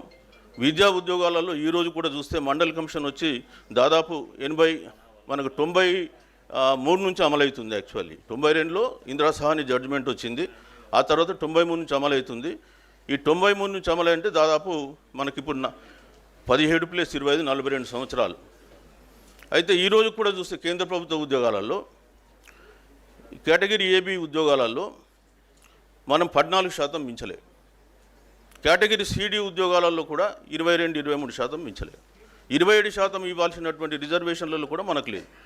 ఇవాళ కేంద్ర ప్రభుత్వంలో 40 లక్షల ఉద్యోగాలు ఉంటే 31 లక్షల ఉద్యోగాలు ఫిలప్ అయి ఉన్నాయి. అందులో మన శాతం వచ్చేసి ఓవరాల్గా కూడా 19% దాటలేదు. అంటే మనకి ఇంకా దాదాపు 27 అంటే ఒక 8% రావాలి. అందులో ఓసీలు నిన్న ఓపెన్ కాంపిటీషన్లో ఉన్న వాళ్ళు ఇంకో 2 తీసేస్తే ఓ 10% అన్న మనకు కావాలి. మరి బీసీలకు కూడా ఎస్సీ ఎస్టీల లాగా మనకు బ్యాక్లాగ్ వేకెన్సీస్ ఫిలప్ చేసేది ఉంటే ఇంకొక 4 లక్షల ఉద్యోగాలు వస్తాయి. సో మనం ఎవరు అడుగుతలే. సో అది పక్కన పెట్టేద్దాం. ఇక 3వ చాప్టర్కి వస్తే వీరు సైలెంట్ రివల్యూషన్ గురించి మాట్లాడారు. 6 రాష్ట్రాల గురించి మాట్లాడారు. ఈ సైలెంట్ రివల్యూషన్లో ఇండియన్ పాలిటిక్స్లో బీసీ వాదం అనేది సైలెంట్గా ఎట్లా పనిచేస్తుంది అనేటువంటి విషయాన్ని మీరు ఇందులో బాగా ఎక్స్ప్లెయిన్ చేయడం జరిగింది. ముఖ్యంగా నేను ఇంతకుముందు చెప్పినటువంటి ములాయం సింగ్ యాదవ్, సమాజ్వాదీ పార్టీ కావచ్చు, ఆర్జేడీ ఇట్లాంటి ఇష్యూస్ అన్ని కూడా ఇందులో వీరు చర్చించారు. తర్వాత 4వ అధ్యాయంకి వచ్చేస్తే ఈ ఎలివేటింగ్ బ్యాక్వర్డ్నెస్ బియాండ్ మండల్, అంటే మండల్ కమిషన్ దాటిన తర్వాత ఈ బ్యాక్వర్డ్నెస్ను ఏ విధంగా ముందుకు తీసుకెళ్ళాలి, ఎట్లా అంటే బ్యాక్వర్డ్నెస్ను అధిగమిస్తూ మనం ఎట్లా ముందుకెళ్ళాలనే విషయాన్ని గురించి వారు మాట్లాడడం జరిగింది. ముఖ్యంగా ఇందులో వీళ్ళు బ్రిటిష్ కాలంలో ఏ విధంగా రిజర్వేషన్స్కు నాంది పడ్డది, ఆ ఇష్యూస్ అన్ని కూడా ఇందులో వీళ్ళు చర్చించారు సారు, అదేవిధంగా వారి కోఆథర్ ఇద్దరు కలిసి. అదేవిధంగా 6th చాప్టర్కి వచ్చేస్తే ఓబీసీ రిప్రజెంటేషన్ ఏ పర్సిస్టెంట్ ఛాలెంజ్, అంటే భారత రాజకీయాలలో ఓబీసీల స్థానం ఏంటి. ఇవాళ నేను ఇంతకుముందే చెప్పిన ఏది ఎడ్యుకేషన్లో మన పరిస్థితి ఏంటి అని. అట్లనే నేను మొన్న ఒక జ్యుడిషియరీ మీద కూడా ఆర్టికల్ రాశాను. ఈ మధ్యకాలంలో నేను కూడా చాలా ఆర్టికల్ రాస్తున్నాను. దాదాపు 2 పుస్తకాలు ప్రింట్ చేసినాం, ఇంకో 3వ పుస్తకం కూడా ప్రింటింగ్లో ఉంది. సో ముఖ్యంగా ఏంటంటే జ్యుడిషియరీకి వస్తే 2014 నుంచి మొన్న 24 వరకు కేంద్రంలో న్యాయశాఖ మంత్రి చెప్పినటువంటి సమాధానం 78% ఓసీలకు పోయింది. మిగతా 22%లో 15% బీసీలకు ఉన్నారు, 7% ఎస్టీలకు వచ్చింది. సో ఇది జరుగుతున్నటువంటి అన్యాయం. ఇవాళ మేము అంటే మొత్తం మన తెలంగాణ హైకోర్టులో 1950 నుంచి ఇప్పటి వరకు ఎంతమంది చీఫ్ జస్టిస్ లైన్లు, ఎవరు బీసీలు అవన్నీ రాసిన ఒక్క బీసీ కాలే. ఒక్క బీసీ అయ్యిండు కొమరయ్య గారు, కుర్మా కమ్యూనిటీ, కరీంనగర్. అది నైజాం స్టేట్లో ఆయన మున్సిపల్ మేజిస్ట్రేట్గా రిక్రూట్ అయ్యింది కరీంనగర్. అతను మెల్లగా ఎదిగి హైకోర్టు చీఫ్ జస్టిస్ అయ్యింది. స్వతంత్ర భారతంలో మాత్రం కాలే. మరి నైజాం స్టేట్ న్యాయమా మన స్టేట్ న్యాయమని నాకేమైతే అర్థం కాలే ఆ ఇష్యూలో. అట్లనే ఒక్క బీసీ కూడా తెలంగాణ నుంచి సుప్రీంకోర్టుకి ఎలివేట్ కాలే. This is the scenario. So ఇక ఆర్థిక రంగంకి వస్తే నేను చెప్పాల్సిన అవసరం లేదు. ఆర్థిక రంగంలో వరుణ్ ఇండియా అనేటువంటి పత్రిక భారతదేశంలో $228 బిలియన్ ఉన్నోళ్ళు అని చెప్పింది. అందులో 18 మంది హైదరాబాద్లో ఉన్నారు. ఆ 18 మందిలో ఒక్క బీసీ లేడు, ఒక్క ఎస్సీ లేడు, ఒక ఎస్టీ లేడు. ఇది పరిస్థితి. సో అన్ని రంగాలలో అటు విద్య, ఉద్యోగం, రాజకీయం, ఆర్థికం, న్యాయరంగం, ఏ రంగంలో కూడా ఈరోజు దేశంలో బీసీలకు వాళ్ళ వాటా ప్రకారం కాదు కదా, కనీసం మనం ఆ నైజాం స్టేట్లో ఉన్న వాటా కూడా మనకు దక్కకుండా పోయింది. సో మరి బీసీలేమో మెజారిటీ ప్రజలు. ఇవాళ దేశంలో 140 కోట్ల జనాభా ఉంటే 80 కోట్ల మంది బీసీలు ఉన్నారు. ప్రపంచంలో 800 కోట్ల మంది జనాభా అనుకుంటే 80 కోట్లు అంటే ప్రతి 10 మందిలో ప్రపంచంలో నేను చెప్తున్నా ఒక బీసీ. అట్లాంటి సందర్భంలో మరి బీసీలకు ఉన్న స్థానం ఏంటి? సో అది మనం ఇక్కడ చూడాలి. అదేవిధంగా వారు 7వ అధ్యాయంలో ఇక్కడ ఓబీసీ క్యాస్ట్లకు సంబంధించి వాళ్ళ కోరికలు ఏమున్నాయి, వాళ్ళ యాస్పిరేషన్స్ ఏంటి అనే దానిపైన డిస్కస్ చేశాడు. 9వది economic transformation of OBC in India. భారతదేశంలో ఆర్థికంగా ఏ విధంగా వీళ్ళ పరిణామక్రమం ఉంది, ఒక చేతి వృత్తులు నాశనం అయిపోయి ఈరోజు ఎటు కాకుండా వీళ్ళు మధ్యలో ఎట్లా కొట్టుమిట్లాడుతున్న విషయాలు వీళ్ళు ఎక్స్ప్లెయిన్ చేశారు. 9వది వచ్చేస్తే ఓబీసీ మేనిఫెస్టో. ఈ ఓబీసీ మేనిఫెస్టో ఆల్మోస్ట్ అలా అందులో వారు దాంట్లో కూడా రాశారు నా పేరు చిరంజీవి అని స్పష్టంగా. సో మేము ఢిల్లీలో ఒక మీటింగ్ చేసినప్పుడు ఈ ఓబీసీ మేనిఫెస్టో ఇచ్చినాం. అదేవిధంగా 37/20/24 రోజు తాజకృష్ణ హోటల్లో మీటింగ్ పెట్టినప్పుడు కూడా ఓబీసీ మేనిఫెస్టో ఇచ్చినాం. ఆల్మోస్ట్ ఆల్ అన్ని పాయింట్స్ కూడా కవర్ అయినాయి, ఇంకొకటి 2 ఎక్స్ట్రా కూడా కవర్ అయి ఉన్నాయి. సో మొత్తంగా ఈ బుక్ మనం చదివి అర్థం చేసుకుంటే రేపు రాబోయే కాలంలో ప్రజలకు మనం సేవ చేసే అవకాశం ఉంటుంది. సో ఈ బుక్ ద్వారా మనం ఏం నేర్చుకుంటాం, ఏం మనం ఇంటికి తీసుకెళ్తామంటే ఇంకా చాలా విషయాలు ఉన్నాయి. ఆ విషయాలలో ముఖ్యంగా ఏంటంటే మన బీసీల వెనుకబాటుతనం, బీసీలు ఒకప్పుడు ఏ విధంగా బతికిన్లు, ఈ ఇష్యూస్ అన్నీ కూడా మనకు అర్థమవుతాయి. కాబట్టి ప్రతి ఒక్కరిని నేను కోరేది ఏంటంటే ఈ పుస్తకాన్ని చదవండి, ఆకలింపు చేసుకోండి. రేపు రాబోయే కాలంలో బీసీ ఉద్యమానికి మీరందరూ కూడా ఒక నిర్మాతలు కండి. ఇవాళ భారతదేశంలో మన పర్టికులర్ తెలంగాణలో అన్ని ఉద్యమాలైనాయి, ఒక్క బీసీ ఉద్యమమే బాకింది. మీరు చూస్తే సాయుధ తెలంగాణ పోరాటం అయిపోయింది, ముల్కీ నాన్ ముల్కీ అయిపోయింది. తర్వాత 1967లో తొలి దశ తెలంగాణ ఉద్యమం అయిపోయింది. మావోయిస్టు ఉద్యమాలు అయినాయి, దళిత ఉద్యమాలు అయినాయి, స్త్రీ ఉద్యమాలు జరిగినాయి, ప్రత్యేక తెలంగాణ ఉద్యమం జరిగింది, 2 రాష్ట్రం సాధించుకున్నాం. కానీ లాస్ట్కు మిగిలిపోయింది ఒకటి బీసీ ఉద్యమం. ఖచ్చితంగా ఇవాళ బీసీలు కూడా ఈ తెలంగాణ రాష్ట్రంలో చాలా అసంతృప్తితో రగిలిపోతున్నారు. ఎందుకంటే గత 77 ఏళ్ళుగా ఒక్క బీసీ కూడా ఇక్కడ ముఖ్యమంత్రి కాలేదు. పక్కన చూసినట్టయితే తమిళనాడులో బీసీల రాజ్యం వెళ్తున్న మధ్యలో 2 ఎంజి రామచంద్రన్ జయలలిత వచ్చిపోయినప్పటికీ కూడా ఈరోజు కూడా కరుణానిధి తనయుడు వెళ్తున్నాడు. అటు కేరళ పోతే కూడా బీసీ ముఖ్యమంత్రి, కర్ణాటక పోతే బీసీ ముఖ్యమంత్రి, నేను ఇంతకుముందు చెప్పిన మధ్యప్రదేశ్ కూడా బీసీ ముఖ్యమంత్రి. సో ఈ విధంగా దేశంలో అన్ని రాష్ట్రాలలో ఇంచుమించు బీసీ లైన్లు. కాని రాష్ట్రాలు 2 తెలుగు రాష్ట్రాలు, అవి ఆంధ్రప్రదేశ్, తెలంగాణ. ఉంటే వెస్ట్ బెంగాల్ పక్కన పెడదాం, అదంతా కూడా కమ్యూనిస్ట్ పాలన. సో రాబోయే కాలంలో బీసీలు తమకు జరుగుతున్న అన్యాయాన్ని తెలుసుకోవాలనే ఉద్దేశంతో మేము కూడా బీసీ ఇంటలెక్చువల్ ఫోరం ద్వారా గత 1 ఇయర్ నుంచి కూడా పోరాటం చేస్తున్నాం. సో రాబోయే కాలంలో ఖచ్చితంగా మనందరం ఆర్గనైజ్ అయిన తర్వాత ఎట్లయితే అంబేద్కర్ గారు చెప్పారో, బోధించు, తర్వాత సమీకరించు, పోరాడు అన్నారు. సో ఆ బాటలో మనం నడుస్తున్నాం. కాబట్టి ఆ బాటలో మనం అందరం నడిచి తెలంగాణలో ఖచ్చితంగా బీసీ సాధికారత సాధిద్దాం, సామాజిక న్యాయాన్ని సాధిద్దాం, మనమెంతో మనకు వాటాను మనం తెచ్చుకుందామని చెప్పి కోరుకుంటూ నాకు పుస్తకం పరిచయం చేసే అవకాశం ఇచ్చినందుకు ఆర్గనైజర్స్కు ప్రత్యేకంగా ధన్యవాదాలు తెలుపుతూ సెలవు తీసుకుంటున్నాను. Thank you. Thank you so much. And ఇప్పుడు మనం ఈ పుస్తకం యొక్క ఫిజికల్ లాంచ్లోకి వెళ్ళిపోదాం. ఇంతకుముందు ఈ బుక్ లాంచ్ చేసుకున్నాము. వేదిక మీద ఉన్న పెద్దలందరినీ కూడా ఐ రిక్వెస్ట్ సో ఓబీసీల పోరుబాట పుస్తకాన్ని ఆవిష్కరించవలసిందిగా కోరుకుంటున్నాము. అండ్ ఎస్, ఇక ఈ ఆవిష్కరణ కార్యక్రమంలో పాల్గొన్న ప్రతి ఒక్కరికి పేరు పేరున కృతజ్ఞత తెలియజేసుకుంటున్నాం. ఈటెల రాజేంద్ర గారిని, అండ్ అలాగే మహేష్ కుమార్ గౌడ్ గారిని, అండ్ అలాగే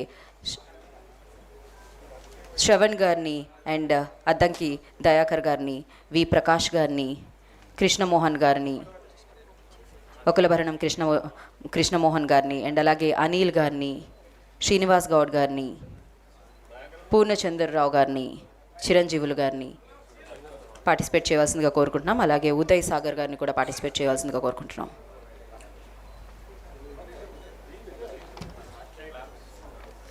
సో వేదిక మీద ఉన్న పెద్దల చేతుల మీదుగా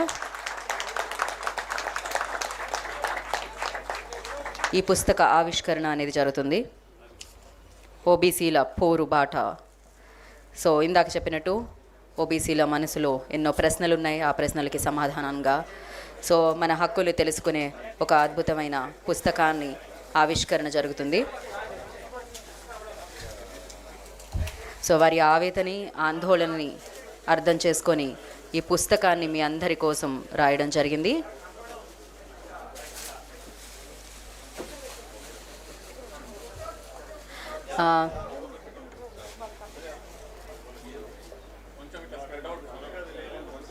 అందరూ ఒక ఫోటో ఆపండి.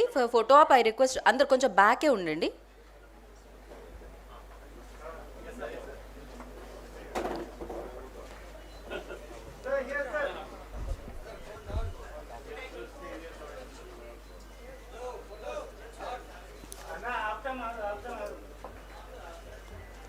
సో ఓబీసీల హక్కులు, సామాజిక న్యాయం, రాజ్యాంగ హామీలు, సామాజిక చైతన్యం, సాంఘిక సమానత్వం, సో వీటన్నిటినీ కలగొలిపి వీటన్నిటిని ఉద్దేశించి వీటన్నిటితో పాటు ఓబీసీల పోరుబాట అన్న పుస్తకం ఆవిష్కరణ జరిగింది. Thank you. ఓకే అండి. సో వేదిక మీద ఉన్న పెద్దలందరికీ ఒకే ఒక రిక్వెస్ట్ ఏంటంటే సమయాభావం వల్ల అందరూ క్లుప్తంగా మాట్లాడవలసిందిగా కోరుకుంటున్నాము, ఎందుకంటే చాలామంది మాట్లాడాలి కాబట్టి. సో ముందుగా పూర్ణచంద్రరావు గారు ఐపీఎస్ రిటైర్డ్, వారిని మాట్లాడాల్సిందిగా కోరుకుంటున్నాం. నిజంగానే క్లుప్తంగానే మాట్లాడతా నేను.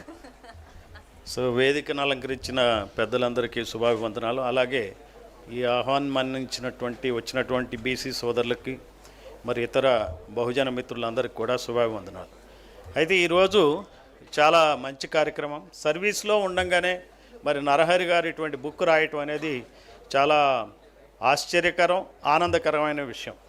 సో వారిని పూర్తిగా అభినందిస్తూ ఈ రోజున ఒక ట్రైబ్ ఆఫ్ పీపుల్ రాజకీయాల్లోకి వస్తున్నారు. ఇది చిత్రమైన ట్రైబ్. వేదిక మీద చూస్తే మనం అందరం రాజకీయ నాయకులు చాలామందిని మరి గ్రామ స్థాయి నుంచి పనిచేసి ఉద్యమాల్లో పనిచేసి వచ్చిన వాళ్ళని చూస్తున్నాం. అటు ఈటెల రాజేంద్ర గారు కానీ, ప్రకాష్ గారు కానీ, ఇంకా ఇతర పెద్దలు. ఇప్పుడు నరహరి గారు సరే సర్వీస్లో ఉండి ఆయన వంతుగా ఒక పుస్తకం రాయటం జరిగింది. మరి చిరంజీవులు గారు రిటైర్ అయ్యారు, నేను రిటైర్ అయ్యాను. మేము కూడా ఈ బీసీ ఉద్యమం వైపు ఆకర్షితులయ్యి ఈ రాజకీయాల్లోకి రావడం జరిగింది. మరి ఇంతవరకు మనం చూసాం ప్రవీణ్ కుమార్ గారు సర్వీస్ ఉండగానే 6-7 సంవత్సరాల సర్వీస్ ఉండగానే రిజైన్ చేసి ఆయన కూడా రాజకీయాల్లోకి వచ్చారు. ఇట్లా చాలామంది ఆల్ ఇండియా సర్వీస్ ఆఫీసర్స్ ఒక ట్రెండ్ అయితే డెవలప్ అయింది, రాజకీయాల్లోకి రావడం అనేది జరిగింది. ఇది చాలా శుభపరిణామం. వీళ్ళందరూ వచ్చి ఏం చేస్తారు అనేటువంటి అనుమానం ఉండొచ్చు. స్వాతంత్రోద్యమ సమయంలో ఎట్లయితే ఐసీఎస్లు వదిలి మరి వివిధ రకాల రంగాల్లో ఉన్నటువంటి ప్రముఖులందరూ రాజకీయాల్లోకి వచ్చారు. ఆ రోజున అడ్వకేట్స్ వచ్చారు, మరి వివిధ రకాలైనటువంటి ప్రముఖులు వచ్చారు. కాబట్టే భారతదేశాన్ని బ్రిటిష్ పాలన నుంచి విముక్తి కలిగించగలిగారు. ఈ రోజున కూడా అవసరం ఉంది. మేధావులు అందరూ కూడా ఈ రోజున ఈ అసలైన సమస్య మీద దృష్టి కేంద్రీకరించాలి. మనం ఇంతవరకు ఏం చూసాం? కమ్యూనిజాన్ని చూసాం, సోషలిజాన్ని చూసాం, రకరకాలైనటువంటి రీజనలిజం చూసాం, అలాగే మతతత్వవాదాన్ని కూడా చూసాం. ఇప్పుడు అవన్నీ ఫేడ్ అవుతున్న నేపథ్యంలో ఇప్పుడున్న ప్రాబ్లం ఏంటంటే క్యాస్టిజంని డీల్ చేయాలి. ఈ ఇజాలన్నిటికీ మూల కారణం, మన యొక్క బాధలన్నిటికీ మూల కారణం క్యాస్టిజం. యాంటీ క్యాస్టిజం అనేదే అసలైన సిద్ధాంతం. ఈ రోజున ఈ గట్టి కొట్టండి, నాకు కూడా ఆనందంగా ఉంటుంది. సో యాంటీ కాస్టిజం అంటే కేవలం కొన్ని కులాలు మాత్రమే భారతదేశాన్ని ఏళ్తున్నాయి. గ్రామాలని ఏ కులాలైతే బ్రిటిష్ వాళ్ళు రాకముందు ఏలారో అవే కులాలు ఈ రోజున మరి రాష్ట్రాలని దేశాన్ని ఏళ్తున్నాయి. మరి ఆ ఏలుబడి నుంచి బయటికి రావాలంటే ఈ డామినెంట్ క్యాస్ట్ యొక్క ఏదైతే పాలన ఉందో, కులతత్వ పాలన ఉందో, ఆ పాలనని మనం అంతమొందించాలంటే మరి బీసీలందరూ ఏకం కావాలా. మరి చిరంజీవులు గారు ఇందాక చెప్తా ఉన్నారు, చాలా సమస్యలు చెప్తా ఉన్నారు. జస్టిస్ కొమరయ్య గారు నైజాం కాలంలో కాబట్టి మనకు ఆయన జడ్జిగా ఉన్నారని చెప్పి మరి బీసీలు వివిధ రంగాల్లో మరి అధికారులు డీజీ పోస్టులు కానీ, సిఎస్ పోస్టులు కావచ్చు, సెక్రటరీ పోస్టులు కావచ్చు, లేకపోతే నామినేటెడ్ పోస్టులు కావచ్చు, ఇన్ఫర్మేషన్ కమిషనర్స్ కావచ్చు, ఏమన్నా కావచ్చు, వాటిలన్నిట్లో కూడా బీసీలు మరి వెనకబడే ఉన్నారు. దీనికి కారణం ఏంటంటే కులతత్వ పాలనే కారణం. నేను చూస్తాను, ఒక పోస్టింగ్ అబ్జర్వ్ చేస్తే, ఒక పోస్టింగ్లో ఇన్ఫర్మేషన్ కమిషనర్గా ఎవరిని వేయాలని చూస్తే సాధారణంగా ఫస్ట్ ప్రిఫరెన్స్ ఐఏఎస్కి వెళ్తుంది. ఐఏఎస్లో ఎట్లా ఉంటుందంటే చీఫ్ సెక్రటరీ స్థాయి అధికారికి ఇవ్వడం అనేది జరుగుతూ ఉంది. అట్లా కాకుండా అది లేకపోతే ఐపీఎస్కి వెళ్తుంది, లేకపోతే ఇంతవరకు అట్లా జరుగుతుంది. కానీ నేను చూసింది ఏంటంటే కులం ఎక్కడ ఉంది, మన కులం వాళ్ళు ఎక్కడున్నారు, వాళ్ళని ఎలా మనం పెద్ద పోస్టులో వేయాలని చూస్తే అక్కడ చూసేది ఐఏఎస్ కాదు, ఐపీఎస్ కాదు, ఐఎఫ్ఎస్ కూడా కావచ్చు. అంటే ఎప్పుడూ కూడా మన వాళ్ళకి ఇవ్వాలి అని అంటే ప్రాతిపదిక అనేది ఏం లేదు. మన కులానికి చెందిన వాళ్ళు అయితే మనం వాళ్ళని అందలాలను ఎక్కించవచ్చు అనే ధోరణిలో పాలన సాగుతుంది. చాలా ఫోకస్డ్గా, చాలా అన్యాయంగా పాలన సాగుతుంది. మరి మన వర్గాలందరూ కూడా పైకి రావాలంటే యాంటీ క్యాస్టిజం ధోరణిలో మనం వెళ్ళాలా. మనది కులతత్వవాద కాదు, కులతత్వ వ్యతిరేకవాదం. ఈ యాంటీ క్యాస్టిజంని మొట్టమొదటిగా చేపట్టింది, దాన్ని ఒక అంశంగా తీసుకున్నది 80 సంవత్సరాల క్రితం పెరియార్. తమిళనాడులో 80 సంవత్సరాల క్రితం పెరియార్ తీసుకున్నటువంటి యాంటీ క్యాస్టిజం పాలసీ వలన ద్రావిడ కళగం పుట్టింది. ఆ ద్రావిడ కళగం నుంచి డిఎంకే పుట్టింది, ఆ తర్వాత ఏడిఎంకే పుట్టింది. అక్కడ ఎక్కడైనా సరే పాలన వాళ్ళ మధ్య ఉంటుంది, డిఎంకే ఏడిఎంకే. వేరే ఏ ఇతర పార్టీలు కూడా అందులో చొచ్చుకుపోలేని పరిస్థితి. ఏ వాదాలు కూడా అక్కడ పనిచేయవు. ఎందుకంటే క్లియర్గా అధికారాన్ని అన్ని కులాలకి పంచినటువంటి మరి రాష్ట్రం తమిళనాడు రాష్ట్రం. ఆ రాష్ట్రంలో పెరియార్ చేపట్టినటువంటి బ్లాక్ షర్ట్స్ మూమెంట్, సరిగ్గా 80 సంవత్సరాల క్రితం ఆయన బ్లాక్ షర్ట్స్ మూమెంట్ చేపట్టాడు. అదే మనం చేపట్టాలా. ఎక్కడ ఎవరు ఏ పార్టీలో ఉన్నా తెలంగాణ తెచ్చుకోవటంలో ఎలా అయితే అన్ని వర్గాలు ఏకమయ్యాయో అదే పద్ధతిలో మరి బీసీలు అందరూ ఏకం అవ్వాలా.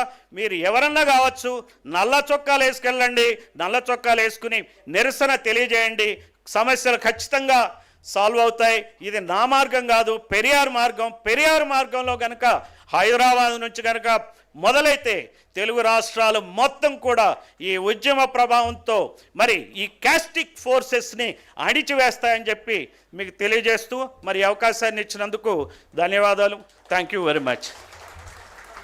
Thank you Purnachandrarao. ఒక చిన్న అంశం అమ్మ, సార్ కూడా నల్ల షర్ట్ వేసుకున్నాడు, మీరు సరే గమనించండి.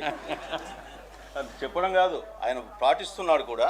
సో అందరిని పాటించుకున్నాడు. Thank you. ఖచ్చితంగా. సో థ్యాంక్ యూ పూర్ణచంద్రరావు గారు, thank you so much. And అలాగే వారు సర్వీస్లో ఇందోర్ని శుభ్రత వైపుకు నడిపించారు, ఆడపిల్లని బ్రతికించారు. ఆలయ ఫౌండేషన్ అంటూ ఎంతోమంది నీడీ పీపుల్కి సహాయాన్ని అందిస్తూ ముందుకు సాగుతున్నారు.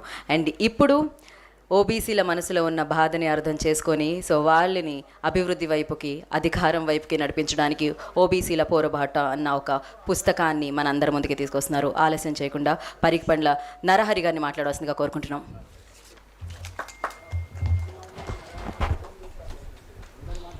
లేదు, నేను ముందు మాట్లాడుతున్నాను.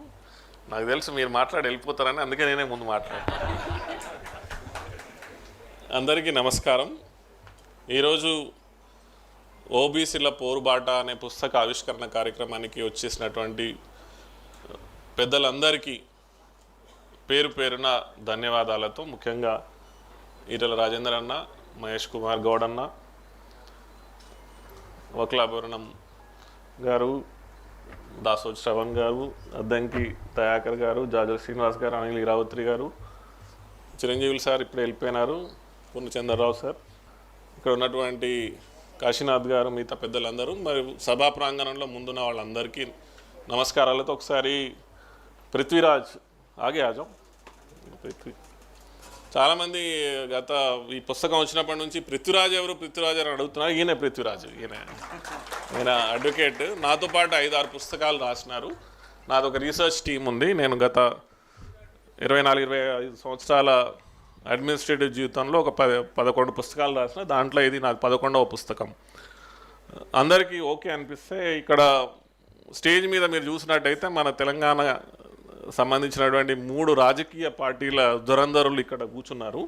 ఈటల రాజేందర్ అన్న, మహేష్ కుమార్ గౌడ్ గారు, మరి దాసోజు శ్రావణ్. మీకు ఓకే అనిపిస్తే మీతో ముందు మాట్లాడిస్తా, దాని తర్వాత మిగతా పెద్దలందరూ మాట్లాడతారు. అందరు ఓకే కదా? ఆ? ఆ. అరే మీరు మాట్లాడతారు, అందరికీ ఆమోదయోగ్యమే కదా? ఓకే, ఈ అందరినీ ఎందుకు పిలిచినారని మీరు అర్థం చేసుకోవాలి ఒకసారి. నేను ఒక ఐఏఎస్ ఆఫీసర్ని. ఇందాక పూర్ణచంద్రరావు గారు కూడా అన్నారు, ఇలాంటి పుస్తకాలు రాయడం, ముఖ్యంగా సర్వీస్లో ఉండి రాయడం అనేది కొంచెం అరుదు, కానీ రాయాలి. ఎందుకు రాయాలని అంటే మనం సమాజాన్ని, నేను కూడా ఒక ఐఏఎస్ ఆఫీసర్ని, సమాజంలో ఒక భాగమే. సమాజంలో భాగమైనప్పుడు మనం సమాజము ఏ దిశలో పోతున్నది అనేది చాలా ఇంపార్టెంట్. ఎందుకంటే ఐఏఎస్ ఆఫీసర్లను జనరల్గా వీళ్ళు ఇంటలెక్చువల్స్ అనే రకంగా చూస్తారు, కానీ ఇంటలెక్చువల్స్ అని అనుకున్నప్పుడు మరి మాకు కూడా కొంత ఆలోచనలు మా మెదడులో పెరుగుతూ ఉంటాయి. సమాజాన్ని చాలా దగ్గరగా చూస్తూ ఉంటాము. సమాజంతో చర్చించినప్పుడు, మాట్లాడినప్పుడు సమాజాన్ని సరి అయిన దిశలో తీసుకెళ్లాల్సినటువంటి అవసరం మా మీద కూడా ఉంటుంది. అలాంటప్పుడు ఇలాంటి రచనల ద్వారా మనము కేంద్ర ప్రభుత్వానికి, రాష్ట్ర ప్రభుత్వాలకి, నేను ఈ విషయాన్ని మధ్యలో ఒక పద్మశాలీల, అఖిల భారత పద్మశాలీల పెద్ద కార్యక్రమం జరిగినప్పుడు మన ఎగ్జిబిషన్ గ్రౌండ్స్లో పిలిచిండ్రు. వాళ్ళు పిలిచినప్పుడు గౌరవ ముఖ్యమంత్రి గారు ఉన్నప్పుడు వారి ముందు కూడా నేను ఈ విషయాన్ని ప్రస్తావించడం జరిగింది. చాలామంది ముఖ్యమంత్రులతో నేను పనిచేసినాను, ఆ అనుభవం ఉన్నది, పెద్దవాళ్ళతో కూడా మాట్లాడుతూ ఉంటాము. సో సమాజం ఏం ఆలోచిస్తున్నది, ముఖ్యంగా యువత ఏం ఆలోచిస్తున్నది అనే విషయాలు మనము ప్రభుత్వాలకి తెలియజేయాల్సినటువంటి అవసరం చాలా ఉన్నది. ఇక్కడ మీడియా మిత్రులు చాలామంది వచ్చినారు. ఈ మీడియా మిత్రుల ద్వారా కూడా ఈ సందేశాన్ని మేము చాలా స్పష్టంగా తీసుకెళ్లాల్సినటువంటి అవసరం ఉన్నది. ఎందుకంటే రాబోయే సమయంలో, ఇప్పుడు మొన్న కేంద్ర ప్రభుత్వం తీసుకున్నటువంటి ఒక గొప్ప నిర్ణయం ఏదైతే ఉందో, జనగణనలో కులగణన, 1931 తర్వాత ఈ కులగణన చేయాలన్నటువంటిది సుమారు 100 సంవత్సరాల తర్వాత ఏదైతే నిర్ణయం తీసుకున్నారో, ఇది ఉట్టి నిర్ణయం కాదు, ఏదో నిర్ణయం కేంద్ర ప్రభుత్వం తీసుకున్నదని కాదు. ఇది ఏంటనంటే యావత్ భారతదేశ యువత మెదడులో, ముఖ్యంగా బీసీల మెదడులో ఎక్కడో దగ్గర వాళ్ళ మనసులో, అరే మా గురించి పట్టించుకుంటలేరే, ఈ ప్రభుత్వాలు మా గురించి ఎందుకు ఆలోచిస్తలేరు, మేము ఆర్థికంగా, సామాజికంగా, ముఖ్యంగా రాజకీయంగా వెనుకబడి ఉన్నటువంటి తరుణంలో, అండ్ చాలా ఇంపార్టెంట్, మనము ఇప్పుడు ఎస్సీ సప్లాన్ అని ఒకటి ఉంటుంది. ఎస్సీ సప్లాన్ అని ఉన్నప్పుడు, అరే ఒక బీసీ సప్లాన్ ఎందుకు ఉండకూడదు, బీసీలు 60% ఉన్నటువంటి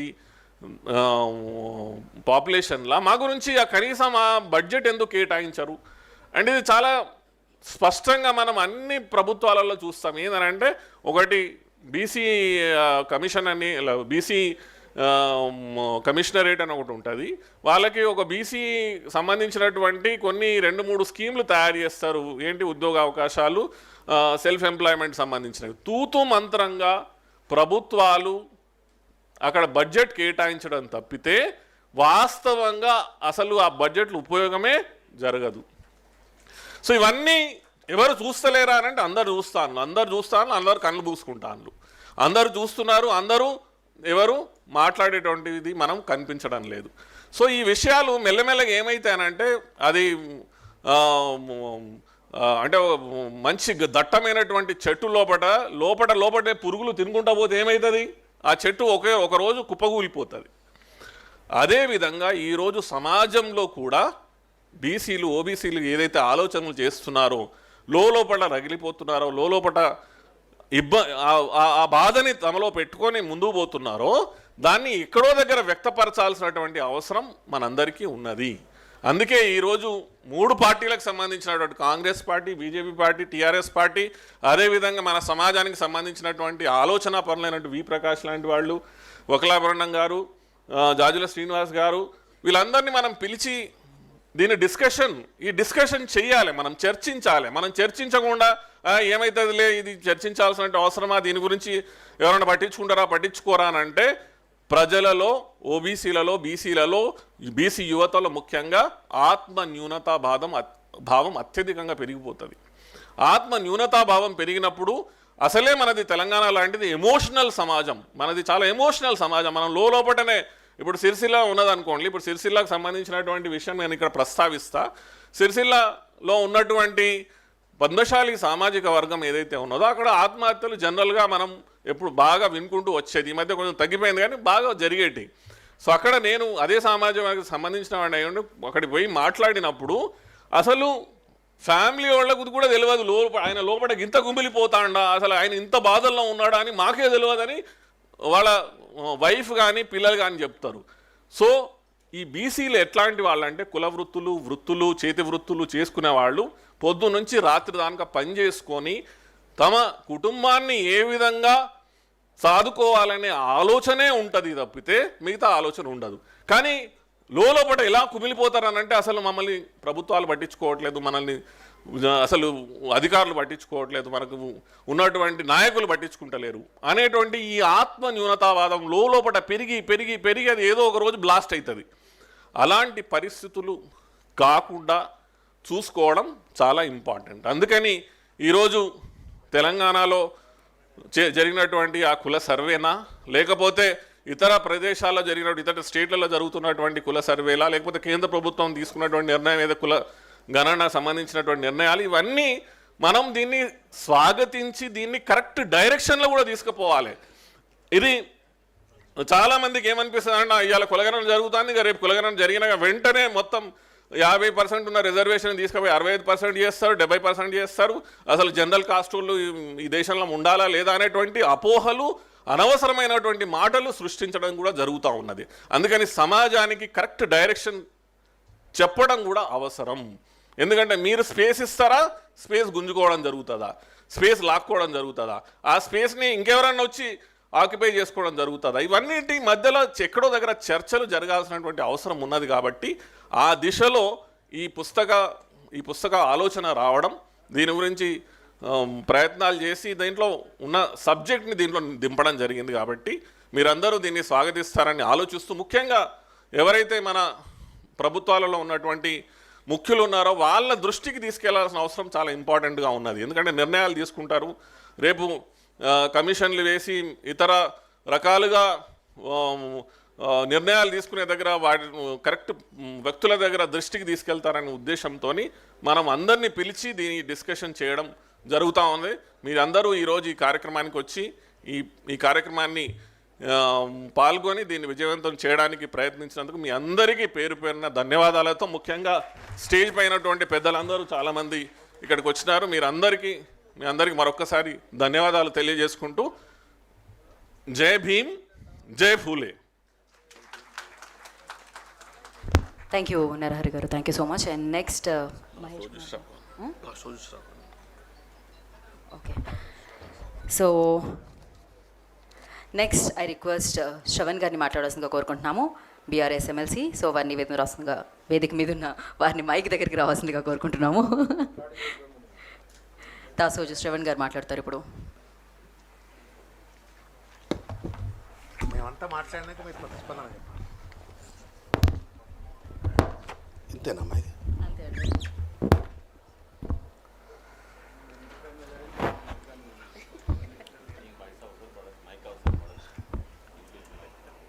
సభకు నమస్కారం.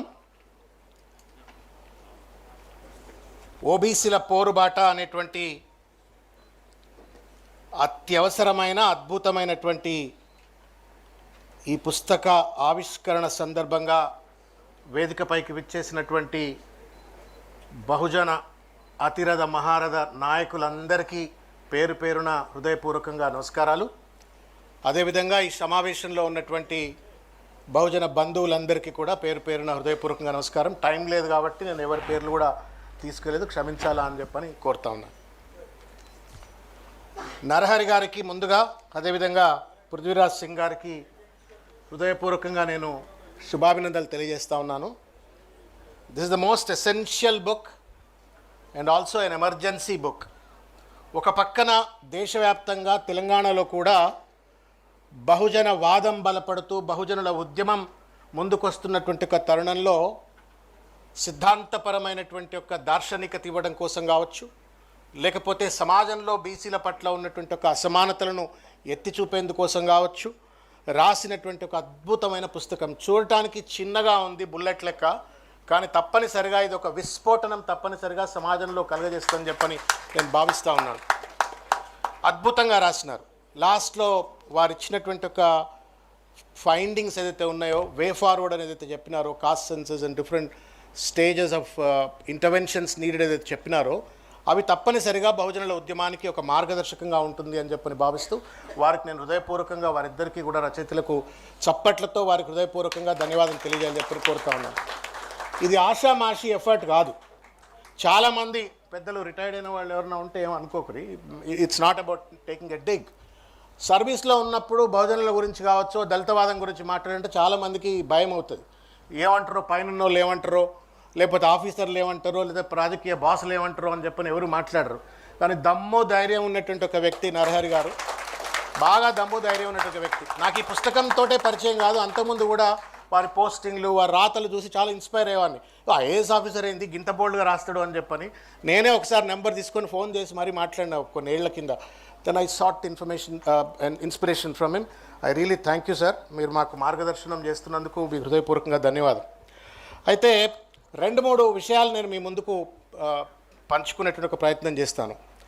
ఇవాళ ఈ పుస్తకంలోనే పొందుపరిచినట్టు ఒక విధంగా అసలు బీసీలు ఎందుకు వెనుకబాటుతనంలో ఉన్నారు, ఏ కారణం చేత బహుజనులు ఇవాళకి సమాజంలో ఒక అంటరానితనాన్ని, పొలిటికల్ అన్టచబుల్స్ కావచ్చు, ఎకనామికల్లీ సప్రెస్డ్ కావచ్చు, సోషల్లీ డిప్రైవ్డ్ కావచ్చు, ఏ కారణం చేత బీసీలు ఇవాళ అన్యాయానికి గురవుతున్నారు అంటే ఎక్కడో ఒక దగ్గర మనకు రాజ్యాంగంలోనే సరి అయినటువంటి ఒక వాటా లభించలేదేమో అని చెప్పి నాకు అనిపిస్తుంటుంది.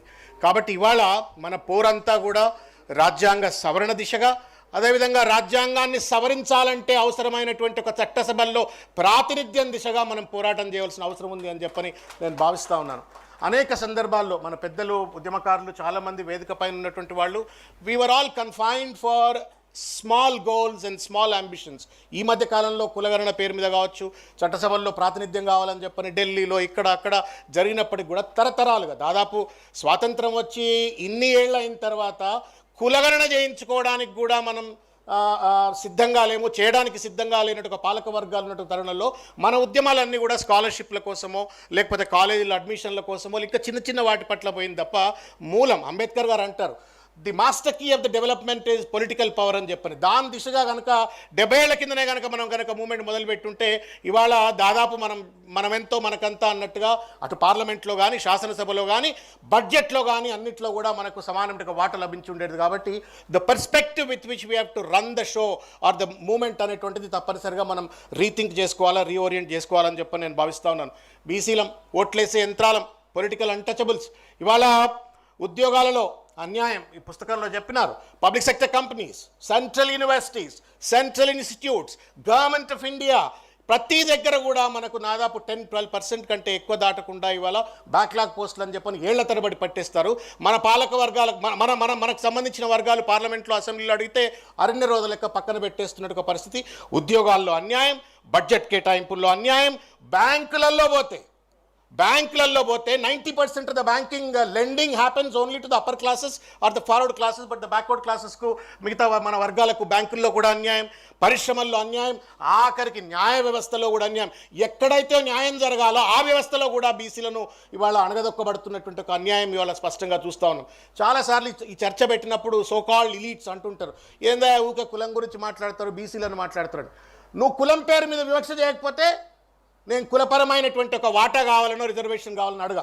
నువ్వు ఎప్పుడైతే కులం పేరు మీద నన్ను వివక్ష గురి చేస్తావో, ఎప్పుడైతే నన్ను కులం పేరు మీద ఒక పొలిటికల్ అన్టచబుల్గా, ఎకనామిక్లీ డిప్రైవ్ చేస్తావో, సోషల్లీ సపరేట్ చేస్తావో, తప్పనిసరిగా నేను కులపరమైనటువంటి అస్తిత్వం కోసం, ఆధిపత్యం కోసం, నా వాటా కోసం అని చెప్పని నేను పోరాటం చేస్తాము. కాబట్టి ఇది కూడా సమాజంలో చెప్పవలసిన అవసరం ఉంది అని చెప్పని ఈ సందర్భంగా నేను భావిస్తూ ఒక విషయం నేను ఒక విషయం చెప్పదలుచుకున్నాను.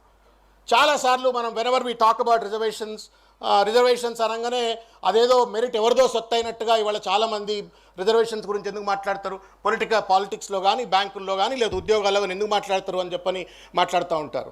ఇవాళ భారతదేశం ఇవాల్టికి కూడా 77 ఏళ్ల స్వతంత్ర భారతదేశం వెనుకబాటుతనానికి ఉండడానికి ప్రధానమైనటువంటి ఒక కారణం ఈ దేశంలో బీసీలను వెనకకి నెట్టడం వల్లనే. The growth of BCs, the empowerment of BCs would directly impact the national empowerment. ఇవాళ ఈ దేశం అభివృద్ధి చెందాలంటే మనం అభివృద్ధి చెందాలి. ఒకానొక కాలంలో ఉత్పత్తి కులాలం, మనమే సమాజానికి దశ దిశ నాగరికత ఇచ్చిన కులాలు ఇవాళ మనం వెనక్కి నెట్టివేయడం వల్ల ఇవాళ దేశం కూడా వెనక్కిపడ్డది. మనం కూడా అమెరికా లెక్క అవుతాం, మనం కూడా ఫ్రాన్స్ లెక్క అవుతాం, మనం కూడా లండన్ లెక్క అవుతాం.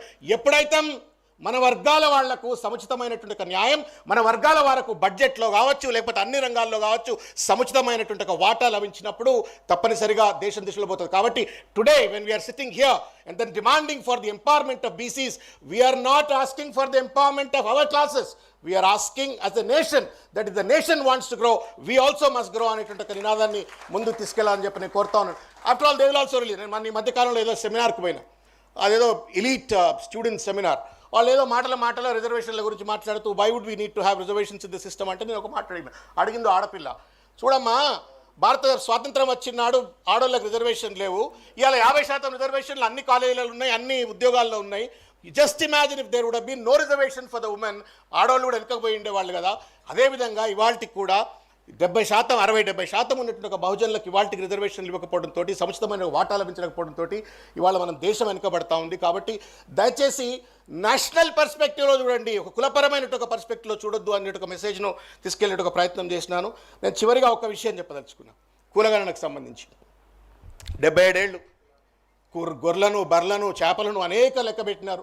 సంతోషం. ఇవాళ కేంద్ర ప్రభుత్వం for whatever the reasons due to various pressures they have accepted and then they also want to do the caste census. But అది కూడా 27 అంటున్నారు. ఇప్పుడే చేస్తే సంతోషం అని చెప్పి నేను భావిస్తాను. రాష్ట్రంలో 2018లో అనుకుంటాను, I just wanted to share 1 or 2 minutes తీసుకొని నేను పెడతాను. 18లో పంచాయతీరాజ్ ఎన్నికలు, ఇప్పుడు పంచాయతీరాజ్ ఎన్నికలు వస్తున్నట్టుగానే 18లో పంచాయతీరాజ్ ఎన్నికలు వస్తుంటే we have filed a case. I am one of the petitioners. కులగణన జరిపించాలా, సమగ్రమైనటువంటి ఒక సామాజిక ఆర్థిక అధ్యయనం జరగాల, సముచితమైనటువంటి ఒక వాటా ఇవ్వాలా అంటే ఈ ఎంపిరికల్ డేటా బేస్ ఉండాలని చెప్పని కేసు వేస్తే జస్టిస్ రామచంద్రరావు గారు హైకోర్టులో he gave an order for whatever the reasons. అప్పుడున్న ప్రభుత్వం ఆ ఆర్డర్ వచ్చిన తర్వాత ఇమీడియట్గా డిజాల్వ్ అయిపోయింది, కొత్తగా ఎలక్షన్స్కి వెళ్ళిపోయినారు. వాట్ ఎవర్ ద రీజన్స్ అది జరగలేదు. తర్వాత మళ్ళీ దేర్ వాజ్ ద కంపల్షన్, జరగలేదు. మళ్ళీ 22లో మళ్ళీ కేసు వేసినాం. సీనన్న కూడా వేసిండు, మేము సీనన్న కలిసి మళ్ళీ కేసు వేసినాం. ఆయన ఒక పిటిషనరు, నేను ఒక పిటిషనర్. మేము వేసిన తర్వాత ఆర్ కృష్ణన్ వేసిండు. నేను చెప్పొచ్చేది ఏంటి అంటే కులగణన జరగాల అని చెప్పని కోట్ల చుట్టూ తిరిగితే తప్ప న్యాయం జరగనటువంటి ఒక దుర్భరమైన పరిస్థితిలో ఉన్నాం మనము. కాబట్టి మనము ఎలుగెత్తి అరిచినప్పుడే, రోడ్ల మీదకి వచ్చి రణం చేసినప్పుడే మనకు సముచితమైనటువంటి ఒక న్యాయం జరుగుతున్న ఒక విషయాన్ని గుర్తుపెట్టుకోవాలా. నరహరి గారు కావచ్చు, లేకపోతే ఇంకా అనేక మంది మేధావులు వాళ్ళు మాట్లాడుతూ ఉన్నారు. మనం అందరం కూడా పల్లెకు, మండలానికి, నియోజకవర్గాల స్థాయిగా అన్నింటిలో కనుక ఈ రకమైన సమావేశాలు పెట్టినట్టయితే మన వర్గాలు చైతన్యమవుతాయి. ఇంకొక పాయింట్ ఇంతకుముందు పెద్దలు ఎవరో మాట్లాడుతూ ఉన్నారు. We have become voting machines. వాడికి తెలుసు, పాలక వర్గానికి, ఆధిపత్య వర్గాలకు తెలుసు. ఎందన్నా మాట్లాడతారా బాయ్, ఎన్నికలు వస్తేప్పటికి నేను 2000 ఇస్తా, 3000 ఇస్తా, 5000 ఇస్తా, బీర్ ఇస్తా, బిర్యానీ ఇస్తా, అయిపోతుంది అని చెప్పినట్టు ఒక భావంతో ఉన్నారు. ఈ రకమైన చైతన్యం కూడా ఇవ్వాలి. మన ఓటే మనకు శ్రీరామ రక్ష, మన ఓటే మన యొక్క వర్గాలకు న్యాయం చేస్తుందన్నట్టు ఒక దిశలో కూడా మనం తప్పనిసరిగా ముందుకెళ్లాలని చెప్పని కోరుకుంటూ చివరిగా ఒక విజ్ఞప్తి. ఇద్దరు ఇవాళ మన తెలంగాణ లోకల్ బాడీ ఎలక్షన్స్ అంటా ఉన్నారు. 42% అన్నారు. అది ఎందుకు వచ్చిందో 42% నాకు తెలియదు. బట్ మనం 56% అన్నాం, 42% అన్నారు. అదన్నా పూర్తి స్థాయిలో అమలు చేయాలి. The consequence of the caste census must lead to implementation of the reservations in the local body. అది కనుక జరగకపోయినట్టయితే మరొక్కసారి బీసీ వర్గాలు దగాకు గురయ్యేటువంటి అవకాశం ఉంటుంది. కాబట్టి వేదిక పైన పెద్దలు కావచ్చు, ఈ కార్యక్రమాన్ని చూసేటువంటి ఒక పాలసీ మేకర్స్ కావచ్చు, దయచేసి నేను చేతులెత్తి నమస్కారం చేసి ఈ వేదిక తరపు నుండి కోరుతా ఉన్నాను. ప్లీజ్, మనం లేకపోతే మాకరీ అయిపోతుంది. వీళ్ళు కులగణన చేయించుకుంటారు రాబోయే, తర్వాత కాన్సిక్వెన్స్ గురించి ఏం అడగరు అని చెప్పని అనుకుంటారు. మనకు న్యాయం జరగాలంటే, కులగణనకు శాంక్టిటీ రావాలంటే ఇవాళ లోకల్ బాడీ ఎలక్షన్స్లో 42% ఇవ్వాలా అని చెప్పని కోరుకుంటూ చివరిగా అద్భుతమైన పుస్తకం రాసిన మీకు శిరస్సు వంచి శుభాభినందనలు తెలియజేస్తా ఉన్నాను, కృతజ్ఞతలు తెలియజేస్తా ఉన్నాను. Thank you. జై తెలంగాణ. థ్యాంక్ యూ శ్రవణ్ గారు, thank you so much. And now I request Mahesh Kumar Goud గారు వారిని మాట్లాడాల్సిందిగా కోరుకుంటున్నాం. కాంగ్రెస్ ఎమ్మెల్సీ అండ్ అలాగే పిసిసి చైర్మన్ కాంగ్రెస్ తెలంగాణ.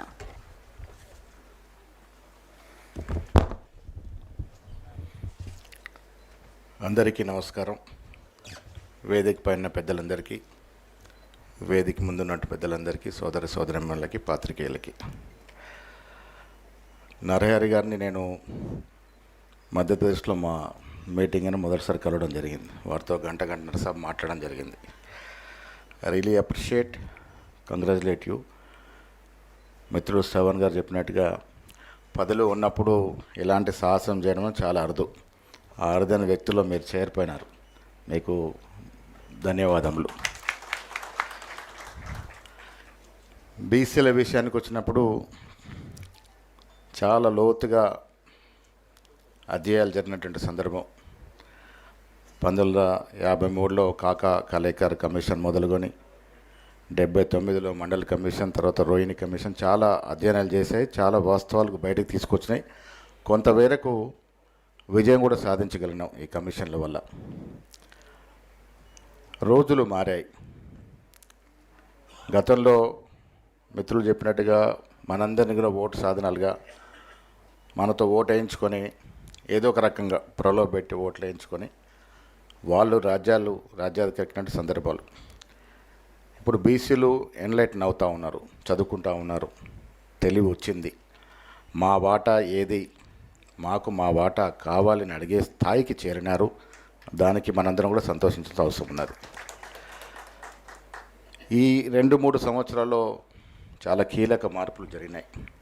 ముఖ్యంగా రాహుల్ గాంధీ గారు ఇలా లీడర్ ఆఫ్ ఆపోజిషన్ ఈ బీసీ నినాదాన్ని భుజాన్ని వేసుకొని చేతబోని వాడలా తిరుగుతూ గత 5-6 సంవత్సరాలుగా ఎనలేని ప్రచారం తీసుకొచ్చినటువంటి మాట వాస్తవం. ఆయన భారత్ జోడో యాత్ర సందర్భంగా భౌగోళికంగానే వారి పాదయాత్ర చేయడమే కాకుండా ఈ దేశాన్ని సమూలంగా చదవగలిగినారు. చాలా చోట్ల వారికి వచ్చిన వినతులు, విజ్ఞాపనలు, వారు చదివినటువంటి, వారు అర్థం చేసుకున్నటువంటి సమాజం, ఇవన్నిట్లోంచి పుట్టిందే కుల సర్వే. వారు ఆనాడు ఒక నినాదం ఇచ్చినారు, జిస్కి జతని ఆబాది ఉనికి ఉత్ని భాగేదారి. దాంట్లో పుట్టిన నినాదమే ఇవాళ ఒక ఉద్యమంలాగా మారి కాస్ట్ సెన్సస్ రూపంలో తెలంగాణలో చేయడమే కాకుండా మొన్నటి వరకు కాస్ట్ సెన్సస్ గురించి మాట్లాడినటువంటి కేంద్ర ప్రభుత్వం కూడా కాస్ట్ సెన్సస్కు పూనుకోవడం అనేది ఇది రాహుల్ గాంధీ గారి విజయంగా చెప్పక తప్పదు. కారణం, మొన్న ఒక స్పోక్స్ పర్సన్ మీటింగ్లో రాహుల్ గాంధీ గారు ఒక మహారాష్ట్ర స్పోక్స్ పర్సన్ అడిగినారు, సార్ ఇప్పుడు మీరు ఇంత పెద్ద ఎత్తున ఈ నినాదం తీసుకున్నారు కదా, గతంలో కాంగ్రెస్ పార్టీ దీన్ని పట్టించుకోలేదు కదా అని. వాస్తవం ఒప్పుకున్నారు ఆయన. ఎస్, గతంలో కాంగ్రెస్ పార్టీ ఎంతైతే ఎస్సీ ఎస్టీలకి లాభం చేకూర్చిందో అంత బీసీలకి చేయలేకపోయినమాట. నేను వారి సమక్షంలో స్పీచ్లో చెప్పాను, మీలో ఒక గొప్ప క్వాలిటీ ఉంది, మీరు గతంలో జరిగిన తప్పిదాన్ని ఒప్పుకుంటా ఉన్నారు, ఇది నాయకుడిని కాల్సిన లక్షణం. ఒప్పుకోవడం కాకుండా దాన్ని సరిదిద్దే ప్రయత్నంలో మీరు ముందు బాగానే ఉన్నారు కాబట్టి ఈ ఉద్యమం ముందుకు పోతుందని మాట చెప్పడం జరిగింది. నేను వారి సమక్షంలో ఈ కాస్ట్ సెన్సస్ మీద, కాస్ట్ సర్వే మీద ఒక పవర్ పాయింట్ ప్రజెంట్ ఇచ్చాను. యావత్ దేశంలో దాదాపు 450 అధికార ప్రతినిధులు, రాహుల్ గాంధీ గారు, ఖర్గే గారు ఆన్లైన్లో ఉంటే ప్రజెంటేషన్ ఇచ్చినాను. ఆ సందర్భంలో చెప్పడం జరిగింది. మిత్రులారా, రాహుల్ గాంధీ గారి యొక్క ఆకాంక్ష, ఆశనే ఇవాళ తెలంగాణ ప్రభుత్వం నెరవేర్చడం జరిగింది. మేము ఎన్నికలకు ముందు ఈ కాస్ట్ సర్వే చేయాల్సి వస్తుంది, మనం ఇంత ఉంటామని తెలియదు, కానీ కామారెడ్డి డిక్లరేషన్ పేరిట నేనే ఆ డిక్లరేషన్ ప్రవేశపెట్టినాను. కామారెడ్డిలో 42% మేము అధికారంలోకి వస్తే ఇచ్చి తీరుతామనే మాట నిలుపుకట్టుకున్న భాగానే 42% రిజర్వేషన్ ఇవ్వడమే కాకుండా మా మిత్రుడు శ్రీనివాస్ గౌడ్ వచ్చి మీరు ఓన్లీ లోకల్ బాడీస్లో పెడితే సరిపోదన్న, విద్య ఉపాధిలో పెట్టాలన్నప్పుడు కూడా మంత్రివర్గ ఉపసంఘాన్ని ఒప్పించి మెప్పించి రాహుల్ గాంధీ గారి ఆశయాన్ని ముందుకు తీసుకెళ్ళిన ఉద్దేశంతో రేవంత్ రెడ్డి గారు నేను కలిసి 2 బిల్లు రూపంలో అసెంబ్లీలో చట్టం తీసుకొచ్చాం. ఒకటి చట్టసభలో రిజర్వేషన్, ఒకటి విద్యా ఉపాధిలో కూడా. 2 బిల్లు కూడా అన్ని పార్టీల సహకారం, టీఆర్ఎస్ పార్టీ ఉంది, బీజేపీ పార్టీ ఉంది, అన్ని పార్టీల సహకారంతో 2 బిల్లు కూడా సహకారం చేసుకున్నాం. అదే కాకుండా కుల సర్వే కూడా రాహుల్ గాంధీ గారి ఆశయాన్ని తూచా తప్పకుండా ఈ రాష్ట్రంలో జరిపిన ఘనత అగ్రవర్ణాలకు చెందినట్టు రేవంత్ రెడ్డి గారికి దక్కుతుంది.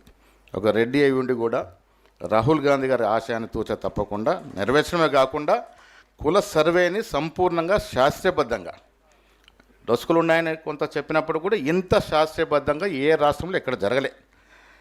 బీహార్లో ఓబీసీ ముఖ్యమంత్రి నితీష్ కుమార్ గారు కుల సర్వే చేసినారు. బట్ కారణాలు ఏమైనా ఉండొచ్చు కానీ అసెంబ్లీలో టేబుల్ చేయలేకపోయినారు. కర్ణాటకలో ఓబీసీ ముఖ్యమంత్రి సిద్ధరామయ్య నేతృత్వంలో కుల సర్వే చేసినారు. రకరకాల కారణాలు టేబుల్ చేయలేకపోయినారు. మళ్ళీ ఇప్పుడు చేస్తూ ఉన్నారు. కానీ తెలంగాణలో అక్కడ ఇద్దరు ఓబీసీ ముఖ్యమంత్రులు, ఇక్కడ అగ్రవర్ణ చెందిన ముఖ్యమంత్రి ఉండి కుల సర్వే చేయడమే కాకుండా టేబుల్ చేశాం. అఫీషియల్గా టేబుల్ చేసి కుల సర్వే చేసి ఎస్టాబ్లిష్ చేశాం. ఇంత పర్సెంట్ ఆఫ్ బీసీస్ ఉన్నారు, ఇంత పర్సెంట్ ఆఫ్ ఎస్టీలు ఉన్నారు ఈ రాష్ట్రంలో అని ఒక అఫీషియల్ డాక్యుమెంట్ ఇవ్వగలిగినాం. ఇది కాంగ్రెస్ పార్టీ చేసినటువంటి మొట్టమొదటి ఓబీసీలకు చేసినటువంటి ఒక కార్యక్రమం. కుల సర్వే చేసాం, కేంద్రానికి పంపించాం. 42% రిజర్వేషన్ కూడా కేంద్రానికి పంపించాం.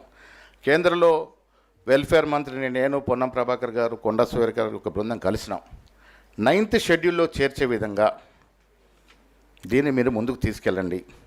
ఇలా ఓబీసీ ప్రధానమంత్రి గారు ఉన్నారు, మీరు 9th షెడ్యూల్లో చేర్చే విధంగా దీన్ని ముందుకు తీసుకెళ్ళినప్పుడు వారు ఒక మాట చెప్పినారు, గవర్నమెంట్ త్రూ ప్రొసీజర్ ప్రకారం రండి, నేను దీన్ని ఫాలో అప్ చేస్తాను. ఆయన కూడా 7 సార్లు ఎంపీగా చేసినటువంటి ఈ కులాల పట్ల అవగాహన వ్యక్తి మంత్రిగా ఉన్నారు. తప్పకుండా దీన్ని చేస్తామనే మాట చెప్పడం జరిగింది. నేను ఇవాళ మీ అందరూ విజ్ఞప్తి చేస్తూ ఉన్నాను. రాష్ట్ర ప్రభుత్వం తమ కర్తవ్యం భాగంగా 42% రిజర్వేషన్ 2 బిల్లు చట్టం తీసుకొచ్చాం. కుల సర్వే చేసి ఒక అఫీషియల్ డాక్యుమెంటు ఇవ్వగలిగినాం. కానీ సుప్రీంకోర్టు సీలింగ్ ఉన్న దృష్ట్యా ఇది 9th షెడ్యూల్లో, తమిళనాడు తరాలో 9th షెడ్యూల్లో చేరిస్తే తప్ప మనం 50% రిజర్వేషన్ అధిగమించలేమనేది ఒక లీగల్ హడ్డిల్ ఉంది. దాన్ని అధిగమించేందుకు ఇవాళ మనమందరం ఏకం కావాల్సిన అవసరం ఉంది. ఇందాక మిత్రుడు సీనియర్ ఐపీఎస్ ఆఫీసర్ పూర్ణచంద్రరావు గారు చెప్పారు ఒక మాట. నేను కూడా చాలా సందర్భాల్లో బీసీ మీటింగ్లు చెప్తూ ఉంటాను. ఎవరు ఏ కులంలో పెడితే ఆ కులాన్ని అభిమానించడం తప్పులేదు. నేను గౌడంలో కులంలో పుట్టినందుకు గర్విస్తూ ఉన్నాను. కానీ ఇవాళ పరిస్థితి ఏంటంటే కొద్ది సంవత్సరాల పాటు మన కులాన్ని పక్కన పెట్టాల్సిన అవసరం ఉన్నది. కులాలు కాదు, మేమంతా బీసీలము, మా సంఖ్య ఎంత ఉంది అంటేనే మనం ముందుకు పోతాం. ఇప్పుడు ఏమైపోతుంది రాష్ట్రంలో, మా అన్న ఈటలందరూ మేము ముదిరాజులం అని చెప్తాడు, ఇంత సంఖ్య ఉందని చెప్తారు. నేను గౌడ్లు ఇంత సంఖ్య ఉందని చెప్తా ఉన్నాను, కాపులు ఇంత సంఖ్య, పద్మశ్రీ. ఈ సంఖ్య పోట్లాటలో ఎక్కడికక్కడ చితికిలబడిపోతా ఉన్నాం. ఇది వాస్తవం. కులాల పేరిట ముందుకు పోతే కులాలుగానే మిగిలిపోతాము. అగ్రవర్ణాలు ఏమంటా ఉన్నారు, ఈ కులాలు ఎప్పుడు ఏకం కావు, ఒకరికొకరికి సొగసది, ఒకరికొకరు గిట్టది, వీళ్ళు ఏకం కారగడు, మాకేం బాధ లేదు, మాకేం నొప్పి లేదన్న దాంట్లో ఉన్నారు. మనం ఏకమైతే తప్ప మన హక్కులు మనకు రావు. ఇది వాస్తవం. ఏకంగా ఉన్నప్పుడు ఎంత ఉన్నాం మనం ఈ రాష్ట్రంలో? ఇదే రాష్ట్రంలో చూసుకుంటే ముస్లింలు పక్కన పెడితే దాదాపు 46-47% ఉంటాం. అవునా శ్రీనివాస్ గౌడ్ గారు?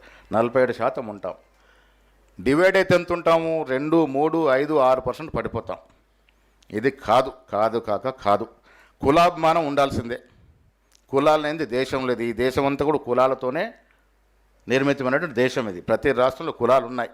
కానీ ఇవాళ పరిస్థితి ఏంటంటే కులాన్ని ఒక పక్కన ఉంచుతూ, కులాభిమానం ఉంచుకోండి, కులాన్ని ఒక పక్కన ఉంచుతూ మేమంతా ఓబీసీలము, మేమింత సంఖ్య ఉన్నాము, మా వాటా మాకు రావాల్సిందే అని అడిగితే తప్ప మనకు వచ్చే పరిస్థితి లేదు. పార్టీలు కూడా పక్కన పెడదాం. రాజేంద్రన్న వీళ్ళకి చెప్తా ఉన్నాను, నేను పీసీసీ అధ్యక్షుడు చెప్తా ఉన్నాను. తెలంగాణ ఉద్యమంలో ఏ రకంగా అయితే కులాలు, మతాలు, ప్రాంతాల భిన్నంగా ఏకమే పోరాడినాము, ఇవాళ పార్టీలు ఎవరి పార్టీ వారికి ఉంటుంది, ఎవరి సిద్ధాంతం వారికి ఉంటుంది. అవసరం వచ్చుకున్నప్పుడు విమర్శించుకుంటాం, సమర్థించుకుంటాం. కానీ బీసీల విషయానికి వచ్చినప్పుడు పార్టీలకు అతీతం మనం ఏకం కాకుంటే మన వాటా మనకు రాదు. ఇవాళ ఏకం కావాల్సిన అవసరం కూడా ఉంది. ఇలా మా పార్టీలో చాలా సందర్భాల్లో ఓబీసీల విషయానికి వచ్చినప్పుడు గట్టిగా పోరాడుతూ ఉన్నాం. ఎందుకు పోరాడుతూ ఉన్నాం? మాకు దమ్ము ధైర్యం రాహుల్ గాంధీ బాటంగా ఈ కాజ్కి సపోర్ట్ చేస్తూ ఉన్నారు. ఇవాళ కేంద్ర ప్రభుత్వంలో ఒకానొక సందర్భం, విమర్శ కాదు కానీ కేంద్ర మంత్రుడు కులం లేదు, సర్వే లేదు అన్నటువంటి సందర్భం. కానీ ఇవాళ మోడీ గారు ప్రధానమంత్రిగా కుల సర్వేకి ఆదేశించినారంటే ఇది ఒక కొత్త అధ్యాయం మొదలైంది. దానికి కారణం దిక్సూచి రోల్ మోడల్ తెలంగాణ ప్రభుత్వం. తెలంగాణలో కుల సర్వే చేసినాము, దాని చట్టబద్ధ కావాలని అడుగుతున్నాం. ఈ తరుణంలో కేంద్ర ప్రభుత్వం కూడా కుల సర్వేకి ఆదేశించడం అనేది మనం విజయం సాధించినట్టే. అది ఎన్ని రోజుల్లో అవుతుందో, ఎంత తొందరగా అవుతుందో అది వేచి చూడాలి. కానీ కావాలి. కుల సర్వే వస్తే ఓబీసీలం ఎంత ఉన్నాం ఈ దేశంలో అనేది ఒక అఫీషియల్ డాక్యుమెంట్ వస్తే మనకొక హక్కు ఏర్పడుతుంది. ఆ హక్కుతో మనం పోరాడవచ్చు అన్నటువంటి మాట కూడా ఈ సందర్భంగా నేను మనవి చేస్తూ ఉన్నాను. రాష్ట్రంలో మీరు చూసారు కాంగ్రెస్ ప్రభుత్వం వచ్చిన తర్వాత కుల సర్వే రిజర్వేషనే కాకుండా పార్టీ పరంగా కూడా మేము పోరాడుతూ ఉన్నాం. ప్రభుత్వంలో మంత్రి శాఖల్లో ఇటీవల జరిగిన కేంద్ర రాష్ట్ర కేబినెట్ విస్తరణలో కానీ నేను మొన్న డిక్లేర్ చేసిన మా పీసీసీ కమిటీ కానీ గత చరిత్రలో ఎప్పుడు లేని విధంగా 68% ఎస్సీ ఎస్టీ బీసీ మైనార్టీలకు అవకాశం కల్పించినాం. ఎప్పుడు రాలే 50% మించలే. ఈసారి అందరిని ఒప్పించి మెప్పించి మా కార్యవర్గంలో 68%, దాంట్లో దాదాపు 30% బీసీలకు అవకాశం కలగజేసినాం. ఇదొక మెట్టు, రాజకీయంగా ఎదగడానికి ఇదొక అవకాశం. ఆ అవకాశం కలగజేసాం. మేము ఎప్పుడు గట్టిగా పోరాటం కారణం ఏంటంటే మా కేంద్రంలో ఉన్నటువంటి మా అధ్యక్షుడు ఖర్గే గారు సీనియర్ మోస్ట్ ఈ దేశంలో రాజకీయ చతుర్థ నాయకుడు, దళిత వర్గం చెందిన వ్యక్తి అధ్యక్షుడిగా ఉన్నారు. వారు దీని పట్ల పరిపూర్ణ అవగాహన కాకుండా పట్టుతో ఉన్నారు, ఒక కమిట్మెంట్తో ఉన్నారు.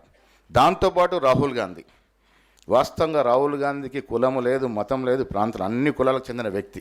వారు ఇలా బీసీ నినాదాన్ని అయితే చేతబోని ముందుకు పోతూ ఉన్నారో అదే మాకు ధైర్యం, అదే మాకు అస్త్రం. ఆ బాణంతోనే ఇలా ఈ రాష్ట్రంలో చేయగలిగినాం. రాహుల్ గాంధీ గారి యొక్క ఆశని ఆకాంక్షను తూచా తప్పకుండా రేవంత్ రెడ్డి గారు ఈ రాష్ట్రంలో ఇంప్లిమెంట్ చేసినారు కాబట్టే ఆ మొండితనంతో ముందుకు పోయినాం. కాబట్టే బీహార్లో, కర్ణాటకలో బీసీ ముఖ్యమంత్రి నుండి కూడా చేయలేనటువంటి కార్యక్రమం ఈ రాష్ట్రంలో మేము చేయగలిగినాం. మిత్రులారా, సమయం ఆసన్నమైంది. మనం ఏకం కావాలి. రాజకీయంగా ఈ పదవులు కాదు, ఈ రాష్ట్రంలో కూడా ముఖ్యమైన పదవి బీసీలకు రావాలి. వచ్చే రోజులు ముందున్నాయి, వస్తాయి కూడా. సమయం దగ్గరైంది. మనం ఐక్యంగా ఉండాలి. ఉన్ననాడు రాజ్యాధికారం మన చేతుల్లోకి వస్తుంది. ఏళ్ళు గడిచింది, దాదాపు 80-90 సంవత్సరాలుగా మనం అడుగుతూ ఉన్నాం. దక్షిణాది రాష్ట్రాల్లో చాలా చోట్ల బీసీలు ముఖ్యమంత్రులు కాగలిగినారు. కర్ణాటకలో అయినారు, కేరళలో అయితే బీసీలే అవుతూ ఉన్నారు, తమిళలో అయితే బీసీలే అవుతూ ఉన్నారు, కర్ణాటకలో బీసీలు అయినారు. సమైక్య ఆంధ్రప్రదేశ్లో, తెలంగాణలో విడిపోయిన ఆంధ్రప్రదేశ్లో రాలే. అవకాశం భవిష్యత్తులో వస్తుంది. వచ్చే అవకాశాలు మెండుగా ఉన్నాయి. నేను ఇవాళ రేపో మాపో అని చెప్పను, కానీ భవిష్యత్తులో అవకాశం వస్తుంది అనే మాట కూడా నేను గట్టిగా చెప్పగలుగుతున్నాను. ఎప్పుడు వస్తుంది అవకాశం? మనం ఏకం కావాలి. భవిష్యత్తులో ఈ వర్గాల నుంచి ఎవరు ముఖ్యమంత్రి అన్నది ఇప్పుడు ప్రస్తుతం కాదు, కానీ ఈ వర్గాల నుంచి ఉన్నత స్థానానికి ఎదగాల్సిన అవసరం ఉన్నది. ఆ ఆకాంక్ష, ఆ కోరిక మన వర్గాల్లో బలంగా ఉంది కాబట్టి వస్తుంది అనేటువంటి గట్టిగా నమ్మక వ్యక్తుల్లో నేను మొదటిగా ఉంటానన్న మాట కూడా ఈ సందర్భంగా మనవి చేస్తూ ఉన్నాను. రాష్ట్రంలో స్థానిక సంస్థలన్నిటి గురించి మాట్లాడినారు మిత్రులు. 42% రిజర్వేషన్ పెట్టున్నాం, కేంద్రానికి పంపున్నాం. మా అన్న ఈటల రాజేంద్రని విజ్ఞప్తి చేస్తూ ఉన్న, పార్లమెంట్ సభ్యులుగా ఉన్నారు, బీజేపీ పార్టీలో ఉన్నారు, కేంద్రంలో అధికారంలో ఉంది. మీరు లీడ్ చేయండి, డెలిగేషన్ లీడ్ చేయండి. మీతో పాటు మేము రావడానికి సిద్ధంగా ఉన్నాం. 9th షెడ్యూల్లో దాన్ని చేర్చే విధంగా ప్రయత్నం చేద్దాం. ఇవాళ ఈ రాష్ట్రం నుంచి ఒక మంత్రిగా బండి సంజయ్ గారు ఉన్నారు. బీసీ కమిట్మెంట్తో ఉన్నట్టు వ్యక్తిగా చూస్తూ ఉన్నాను. మీరు లీడ్ చేయండి, అందరం కలిసిపోదాం. మా ముఖ్యమంత్రి గారిని తీసుకొస్తాను నేను. కేంద్రం ఎవరి దగ్గర తీసుకెళ్దాం. రాష్ట్రపతి, ప్రధానమంత్రి అపాయింట్మెంట్ తీసుకోండి. 9th షెడ్యూల్లో చేర్చే విధంగా మనం ఒత్తిడి తీసుకురాగలిగి అది సక్సెస్ అవుతే మాత్రం అఫీషియల్గా మనం ఈ రాష్ట్రంలో ఆ వాటా పొందేటట్టు అవకాశం మెండుగా ఉంది అన్నట్టు మాట ఈ సందర్భంగా మనవి చేస్తూ ఉన్నాను. మేము సిద్ధంగా ఉన్నాం. కాంగ్రెస్ పార్టీలో రాష్ట్ర పార్టీ అధ్యక్షుడిగా నాకు కొన్ని పరిమితులు ఉన్నప్పటికీ కూడా బీసీ అంశం వచ్చినప్పుడు బాటంగా మేము వాటాను అడుగుతూ ఉన్నాం. అది రాహుల్ గాంధీ వద్ద కావచ్చు, ఖర్గే గారి వద్ద కావచ్చు, రేవంత్ రెడ్డి గారి దగ్గర కావచ్చు. రేవంత్ రెడ్డి గారు కూడా నాకు దగ్గర మిత్రులు కూడా చెప్తా ఉన్నాను. ఆయన పీసీసీ ఆయన మొదట్లో ఒక మాట చెప్పినాడు నాకు. అప్పుడు ఆయన్ని ఆపోజ్ చేస్తూ ఉంటుంది. కొత్తగా వచ్చినారు పీసీసీ అధ్యక్షుడు ఎలా అని. ఆనాడు ఒక మధ్య ఉన్న మిత్రుడితో నా దగ్గరకు వచ్చి చెప్పినారు, నేను సోషల్ జస్టిస్ని నమ్ముతాను, కులాల సమీకరణ నమ్ముతాను, నేను ఫలానా నాయకున్నారు పనిచేశాను, నేను రేపు అధ్యక్షుడు అవుతే ఇలాంటి కులాల సమీకరణ, సోషల్ జస్టిస్కి పరిపూర్ణ న్యాయం చేస్తాననే మాట చెప్పడం జరిగింది. నిలబెట్టుకున్నాడు కూడా ముఖ్యమంత్రిగా. ఇవాళ ఈ రాష్ట్రంలో కుల సర్వే జరిగిందంటే ఆయన పట్టుదలతో ముందుకు పోవడం వల్లే జరిగింది. మేమంతా గట్టిగా పోరాడుతూ ఉన్నాం, కానీ పోరాడినా ముఖ్యమంత్రి స్థానంలో ఉన్న వ్యక్తి ఒప్పుకుంటేనే అయ్యేది. అలా ఒప్పుకున్నాడు, వారికి ఆ కమిట్మెంట్ ఉంది కాబట్టే ఇవాళ మనం కాస్ట్ సర్వే జరపగలిగినాం, 42% చట్టాన్ని తీసుకురాగలిగినాం. ఇంకా అక్కడక్కడ కొంత లొసుగులు ఉన్నాయి, సరిదిద్దే ప్రయత్నం ఉన్నాం. విత్ ఇన్ ద 4 walls మేము చర్చలు జరుపుకుంటూ ఉన్నాం. ఎక్కడ అవకాశం ఉంటే అక్కడ వీలుండి ఇచ్చేటువంటి ప్రయత్నాలు చేస్తూ ఉన్నాం. అందుకే మిత్రులారా, నేను మళ్ళీ చెప్తా ఉన్నాను, బీసీలకి మంచి రోజులు వస్తూ ఉన్నాయి. మనం ఏకంగా ఐక్యంగా ఉండాలి. ఇవాళ ఎవరి హక్కులకు వారికి ఇవ్వాలని నినాదం రాహుల్ గాంధీ గారు తీసుకున్నారు. ఇవాళ దేశంలో అధికారులకు వస్తే కుల సర్వే చేస్తారనే మాట చెప్పున్నారు. కానీ అదృష్టవశాత్తు మోడీ గారే దాన్ని ప్రకటించినారు. కాబట్టి దాన్ని సద్వినియోగం చేసే విధంగా మనమందరం, మళ్ళీ చెప్తా ఉన్నాను, పార్టీలకు అతీతంగా బీసీల విషయం వచ్చినప్పుడు మేము కూడా మా ఐక్యం పెద్దలకు చెప్పుకుంటాం. ఇది మా నినాదము, మేము దీంట్లో పోతామనే మాట గట్టిగా చెప్పుకునే అవకాశం ఉంది. కాబట్టి పార్టీలకు అతీతంగా మనం ఐక్యంగా ముందుకు పోదాం. నరహరి గారు ఒక మంచి డైరెక్షన్ ఇచ్చినారు. మీరు మాకు ఒక దిక్కు చూసి మీరు నిజంగా కూడా ఇప్పుడు అధికారంలో ఉండి ఆ బుక్ రాసినారు. బుక్కులు చదవాలి, యువతరం కొత్త తరం పుస్తకాలు చదవాలి. ఇవాళ యువతరం అంతా కూడా ఫోన్లు, హై మెసేజ్లు, వాట్సాప్లకు పరిమితం అవుతూ ఉన్నారు. ఇది మంచిది కాదు. పుస్తకాలు చదవాలి, చరిత్ర చదవాలి, గతం తెలవాలి. గతం తెలిస్తేనే భవిష్యత్తుకి బాటలు వేసుకోగలుగుతాం. పుస్తకాలు చదవాలి. నరహరి గారు రాసిన పుస్తకం కూడా నేను ఒక 3-4 పేజీలు చదవగలిగినాను. చక్కటి సందేశం ఇవ్వగలిగినారు. ఇది కూడా చదవాలి. ఇది మనకు ఒక దిక్సూచిగా ఉపయోగపడుతుంది అన్నటువంటి మాట కూడా ఈ సందర్భం మనవి చేస్తూ మరొకసారి మనస్ఫూర్తిగా నరహరి గారికి అభినందన తెలియజేస్తూ, మీరు రచించిన పుస్తకాన్ని ముందు పెట్టుకొని మనం భవిష్యత్తుకి బాటలు వేస్తామనే మాట కూడా చెప్తూ మీ అందరి నుంచి సెలవు తీసుకుంటా ఉన్నాను. జై హింద్, జై కాంగ్రెస్.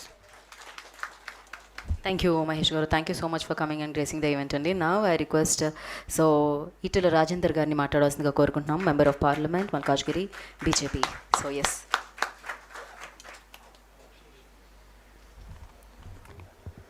మా మిత్రులు నరహరి గారు 11వ పుస్తక ఆవిష్కరణ మా చేతుల మీదుగా కలిగించినందుకు వారికి ధన్యవాదాలు. ఇంతకుముందు చెప్పినట్టుగా రిటైర్డ్ అయిన తర్వాత వాళ్ళ అభిప్రాయాలను వెలిబుచ్చేటువంటి సాహసం చేస్తారు. కానీ ఐఏఎస్గా ఉన్నా, ఐపీఎస్గా ఉన్నా, ఏ పార్టీలో నాయకుడిగా ఉన్నా, ఒక జడ్జిగా ఉన్నా కూడా నా అభిప్రాయం ఏందో, నేనేందో చెప్పే అధికారం ఒక పౌరుడిగా ఉందని చెప్పి దాన్ని నిరూపించినటువంటి వ్యక్తి మా నరహరి గారు.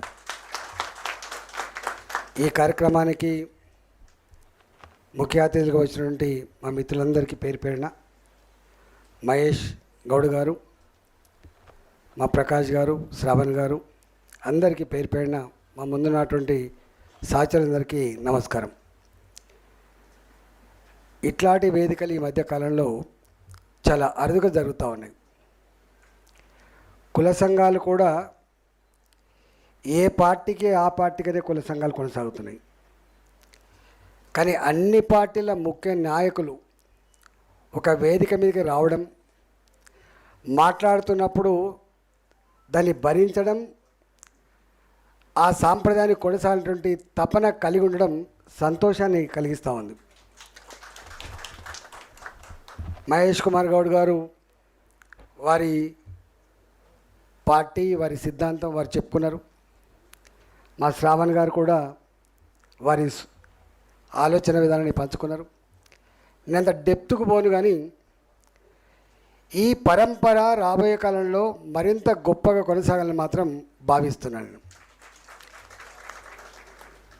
కొన్ని మూల సూత్రాలు ఉంటాయి. E=MC² ఎంత సత్యమో రాజకీయాల్లో కూడా కొన్ని మూల సూత్రాలు ఉంటాయి. అడుక్కుంటే వచ్చేది కాయో పండో మాత్రమే, పోరాడితే వచ్చేది మాత్రమే హక్కులు అంటారు. ఇది సార్వజనిక సూత్రం. రెండవది, హక్కులు కానీ, సంఘాలు కానీ, సంఘటిత శక్తి కావాలనేవాది కానీ ఎవరు కోరుతారు? అణచివేతకు, దోపిడికి గురైన వాళ్ళే కోరుతారు తప్ప గడ్డ మీద ఉన్న వాళ్ళు ఎవరు కోరరు. అందుకనే ఏ వర్గాలైతే దోపిడీకి గురవుతున్నాయో, అణచివేత గురవుతుందో వాళ్లకు మాత్రమే వాళ్ళ సమస్యలు ప్రస్తావించే పుస్తకాలు రాస్తారు కావచ్చు, వాళ్ళ సంబంధించినటువంటి ఉద్యమాలు చేస్తారు, వాళ్ళకు సంబంధించినటువంటి సంఘాలు పెట్టుకుంటారు. అందుకని సంఘం, సంఘటిత శక్తి వాళ్ళ కుటుంబాన్ని పోషించడం ఎంత ముఖ్యమో ఆ వర్గాల ప్రజలకి దీన్ని కాపాడుకునే కర్తవ్యం కూడా అంతే గొప్పగా ఉండాలని చెప్పి మాత్రం ఇది కూడా సమాజం అంతవరకు ఉండే సూత్రం ఇది. కానీ ఒక్కటి బాధ అనిపించే అంశం ఏంటంటే 77 ఇయర్స్ అవుతుంది, 77 సంవత్సరాలు గడిచిపోయింది. అంబేద్కర్ గారిని మనం ఎంత గొప్పగా కీర్తిస్తామో, అంబేద్కర్ రాజ్యాంగం పట్ల మనకు ఎంత నిబద్ధత, ఎంత గౌరవం ఉంటుందో నేను చెప్పాల్సిన అక్కర్లేదు. కానీ అంబేద్కర్ గారు ఆనాడే ఒక మాట చెప్పిండు, ఈ రాజ్యాంగాన్ని అందిస్తున్నా కానీ ఈ రాజ్యాంగం మీద ప్రమాణం చేసే పాలకులు ఎవరైతే ఉన్నారో దాని స్ఫూర్తిని కనుక సమగ్రంగా అమలు చేయకపోతే పూర్తి ఫలితాలు సమాజానికి అందే ఆస్కారం ఉండదనే మాట కూడా చెప్పిండు ఆయన. రాజ్యం ఈ రాజ్యాంగం ఎవరి చేతిలో ఉందనేది దాని మీద ఆధారపడే రేపటి ఫలితాలు ఉంటాయని చెప్పినటువంటి మహనీయుడు అంబేద్కర్ గారు. అంటే ఎక్కడో రాజ్యాంగ స్ఫూర్తిని అర్థం చేసుకోవడంలో, దాన్ని సంపూర్ణంగా అమలు చేయడంలో విఫలమైనం కాబట్టే, ఎక్కడో విఫలమైనం కాబట్టి, సంపూర్ణంగా దాన్ని అర్థం చేసుకొని అమలు చేయలేదు కాబట్టే ఇవాళకి కూడా ఏబీసీల వర్గీకరణ వస్తూ ఉంది. ఇవాళకి కూడా ఇవాళ మేము ఓబీసీలం, మాకు కొంత రిజర్వేషన్ కావాలని చెప్పి, మాకు కొన్ని సేఫ్ గార్డ్ కావాలనేటువంటి చర్చ వస్తుంది. కానీ అంబేద్కర్ గారు మాత్రం ఒక 20 సంవత్సరాల కాలంలో, 30 ఏళ్ల కాలంలో నా దేశం కులాలు లేని, మతాలు లేని, అంతరాలు లేని ఒక సమసమాజం ఏర్పడుతుందని చెప్పి ప్రవచించిండ్రో అది మాత్రం ఇవాళకి అందలేదు. That is sad part the democracy, Indian democracy. అందువల్ల అంటే వారు చెప్పిన మాట ప్రకారంగానే దాన్ని అర్థం చేసుకోవడంలో, సంపూర్ణంగా అమలు చేయడంలో ఎక్కడో లోపం ఉంది కాబట్టి జరిగింది. నేను అప్పుడప్పుడు ఒక మాట అంటా, అన్నిటికీ మెరిట్ ఉంటుంది.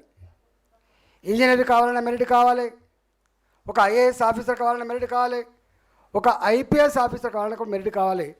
కానీ రాజకీయ నాయకులు కూడా మెరిట్ కావాలని చెప్పి అంటున్నాను. మనం రాజకీయ నాయకులు కూడా మెరిట్ కావాలి. ఆ మెరిట్ ఈ సమాజంలో ఉన్నటువంటి అన్ని వర్గాల ప్రజల జీవితాల పట్ల సంపూర్ణమైన అవగాహన కలిగిన మెరిట్ కావాలి. రాజ్యాంగ స్ఫూర్తిని సమగ్రంగా అర్థం చేసుకునే మెరిట్ కావాలి. రాజ్యాంగం ఎవరి కోసం పనిచేయాలో అమలు చేసే మెరిట్ కనుక లేకపోతే ఇది పతనమైనటువంటి ఆస్కారం ఉంటుంది. అందుకనే ఇవాళ ఒక వ్యక్తి డాక్టర్గా విఫలమైతే కొంత నష్టం జరుగుతుండొచ్చు, కానీ సామాజిక న్యాయాన్ని ఆచరించే పొలిటికల్ సిస్టమ్ కనుక విఫలమైతే సమాజమే కూలిపోద్దడానికి అనేక ఉదంతాలు ఉన్నాయి, మన కళ్ళ ముందు కనపడతా ఉంది. ఇవాళ వారు చెప్పిండ్రు, మహేష్ కుమార్ గారు, నేను ఆ లోతులోకి పోను. నేను మోడీ గారి గురించి ఒక మాట చెప్పాలనుకున్నాను. వారు ఓబీసీ అంటే కొంతమంది ఇట్లా కాదు అట్లా కాదు ఏం మాట్లాడుతారో అక్కర్లేని సబ్జెక్ట్. ఇక్కడ ఇష్యూ రిజర్వేషన్ల వల్లనే మెరిట్ పోతుందని ఒక చర్చ ఉండే ఇంతకుముందు. ఇవాళ చర్చ లేదు, ఎందుకంటే క్యాపిటేషన్ ఫీజు వచ్చిన తర్వాత డబ్బులు ఎవరుంటే వాళ్ళు ఇంజనీరింగ్ సీట్ కొనుక్కుంటారు, డబ్బులు ఎవరుంటే వాళ్ళు ఒక మెడికల్ సీట్ కొనుక్కుంటారు, అది వేరే విషయం. ఇలా ఆ మెరిట్ చర్చ లేదు. ఒకప్పుడు ఇది పెద్ద చర్చ జరిగేది, అవమానకరంగా ఉండేది, ఆ చర్చ లేదు. కానీ రాజకీయాలలో ఈ వర్గాలకు అధికారం వస్తే ఎట్లా ఉంటుందో బీహార్లో కర్పూరి ఠాకూర్ గారు వారు చూపించిన స్ఫూర్తి దేశానికే ఒక మార్గాన్ని ఇచ్చింది. ఇవాళ తమిళనాడులో కూడా మనం చూస్తూ ఉన్నాం, ఒక కరుణానిధి, వాళ్ళు ఏ కుటుంబంలో పుట్టిండ్రు, ఎక్కడి నుంచి వచ్చిండ్రు, ఇవాళ సామెతలు ఉంటాయి, గివిళ్ళకు కూడా అనేటువంటి సామెతలు ఉంటాయి. వీటన్నిటి కూడా అధిగమించి దేశానికి ఒక మంచి నాయకత్వ లక్షణాన్ని, అందులో మరీ ముఖ్యంగా సామాజిక కోణాన్ని అందించిన మహనీయులు ఇవాళ బీహార్లో చూసినాం, మనం తమిళనాడుకు చూసినాం. ఈ దేశంలో కూడా మనకు తెలుసు ఎలా రాజకీయాలు ఎంత టఫ్గా ఉన్నాయి. ఇంకా టఫెస్ట్ జాబ్ అన్న గ్లోబ్ ఈజ్ పాలిటిక్స్ అంటాం ఇవాళ. టఫెస్ట్ జాబ్ ఇవాళ. కానీ ఆ టఫెస్ట్ జాబ్ అనేటువంటి ఈ రోజులలో ఇంతమంది వారు చెప్పిండ్రు, ఒకప్పుడు విద్యార్థులకు కూడా సంఘాలు ఉండేటివి, సామాజిక స్పృహ ఉండేది. ఇవాళ పెద్దలు ఎట్లయితే స్పందిస్తూ ఉన్నారో విషయాల మీద విద్యార్థులు కూడా స్పందించే నేచర్ ఉండేది. కానీ అన్ఫార్చునేట్ థింగ్ ఏంటంటే ఇవాళ విద్యార్థి లోకం ఇవాళ కంప్యూటర్ మైకోలో పోతూ ఉంది, ఇంకో అకాడమిక్ ఓరియంటేషన్లో పోతూ ఉంది, లేకపోతే చదువు కుటుంబాన్ని ఓరియంటేషన్ పోతూ ఉంది. సామాజిక స్పృహ తగ్గిపోతున్నటువంటి ఈ కాలం అంటున్నాం మనం. ఇవాళ గా కాలంలో ఇవాళ సంకీర్ణ రాజకీయాలు ఉన్నటువంటి ఈ కాలంలో మోడీ లాంటి వ్యక్తి దేశానికి ప్రధానమంత్రి అయ్యిండు.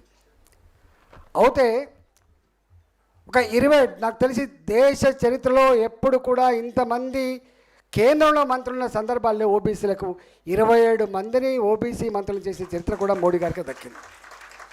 ఇవాళ మనం చూస్తూ ఉన్నాం, అంటే సామాన్యుడు, ఆకలితో ఉన్నవాడు, సమస్యల నుంచి వచ్చినవాడు లీడర్ అయితే ఎట్లా ఉంటుందో ఇవాళ దానికి ఒక ప్రత్యక్ష నిదర్శనం దేశంలో మనం చూస్తాం.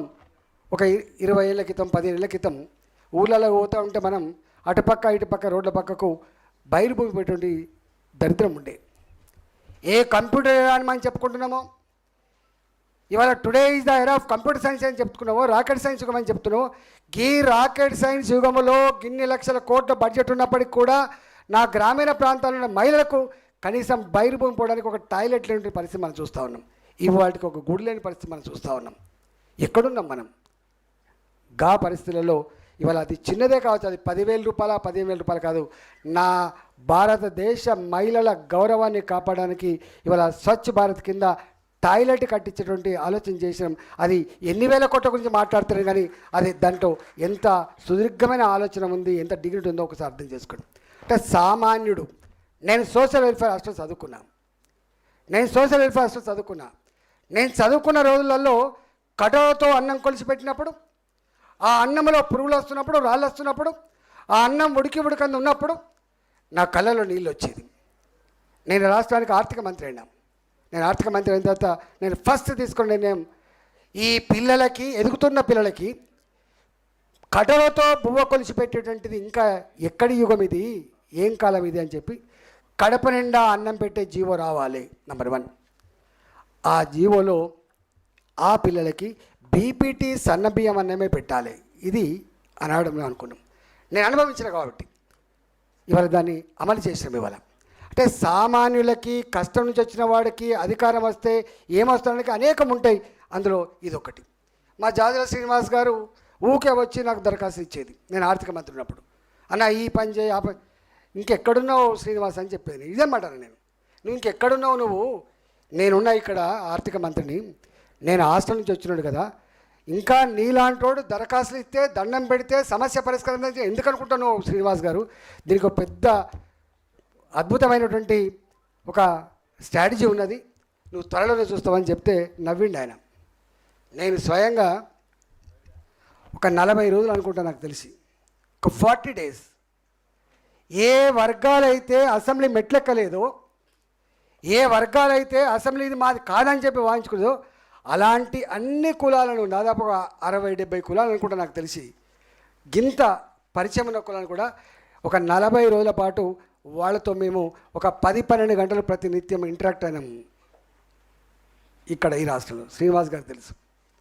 అయిన తర్వాత దాన్ని అంతా క్రోడీకరించుకొని ఏం చేద్దాం శ్రీనివాస్ అంటే, ఏదైనా ఒకటి మీరు చేయాలనే ధైర్యం చేసినంటే ఒక 3 రోజుల పాటు ఇది రాష్ట్రంలో, ఈ 3 రోజుల పాటు ఇక్కడ ఉన్నటువంటి స్పీకర్లు ఆనాడు 2 ఓబీసీలే, స్పీకర్ గారు కానీ చైర్మన్ గారు కానీ, ఎంపీలుగా, ఎమ్మెల్సీలుగా, ఎమ్మెల్యేలుగా, మంత్రులుగా ఎవరైతే ఉన్నారో ఆనాడు మేము సొంతంగా ఇనిషియేటివ్ తీసుకొని ఒక 3 days, ఒక 3 రోజుల పాటు ఓబీసీ కాంక్లేవ్ అని దాన్ని పెట్టినాం మేము.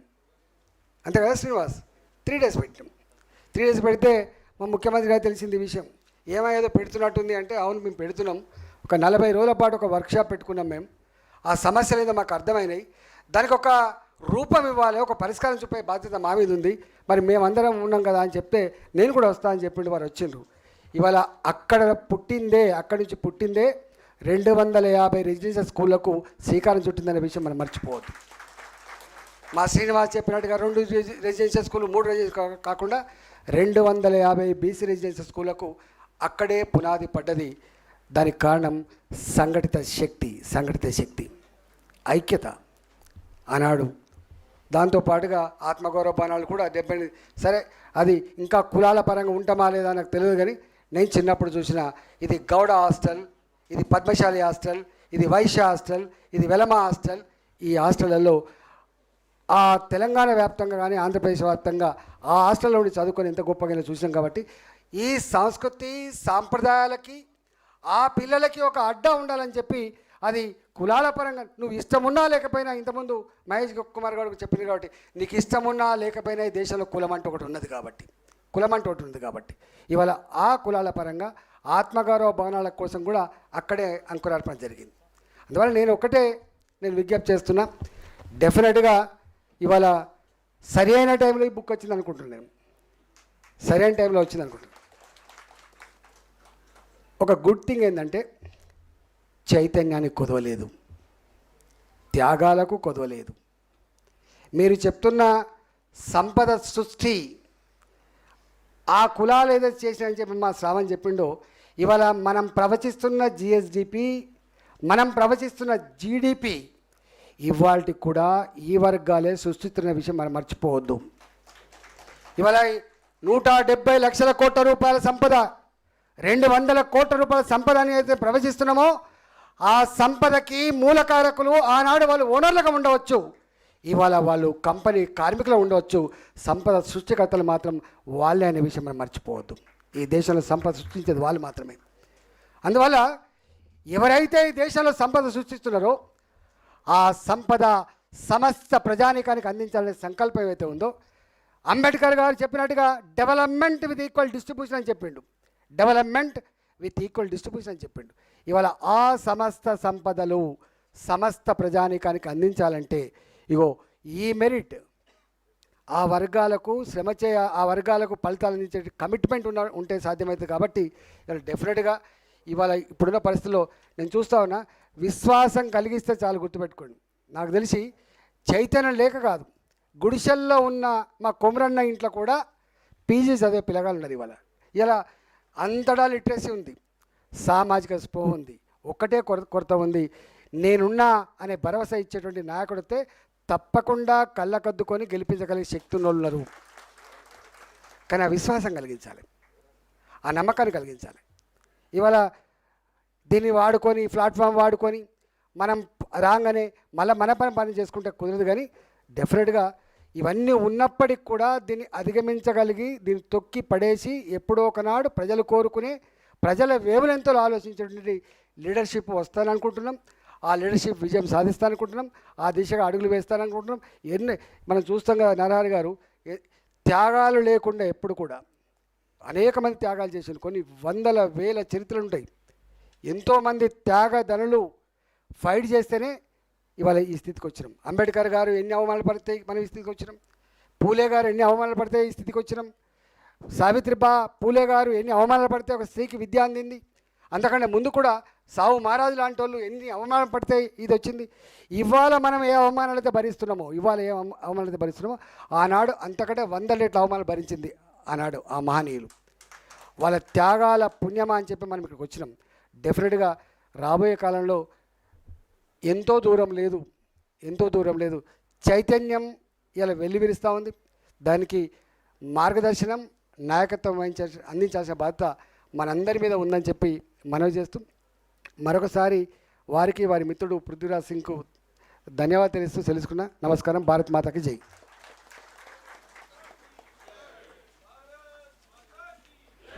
థ్యాంక్ యూ ఈటెల రాజేంద్ర గారు, థ్యాంక్ యూ సో మచ్. మీ సమయాన్ని కేటాయించి ఇక్కడికి వచ్చేసినందుకు మరొకసారి కృతజ్ఞతలు తెలియజేసుకుంటున్నాం. నా ఐ రిక్వెస్ట్ వి ప్రకాష్ గారిని మాట్లాడాల్సిందిగా కోరుకుంటున్నాము, ex Telangana water resources development corporation chairman వారు. So yes.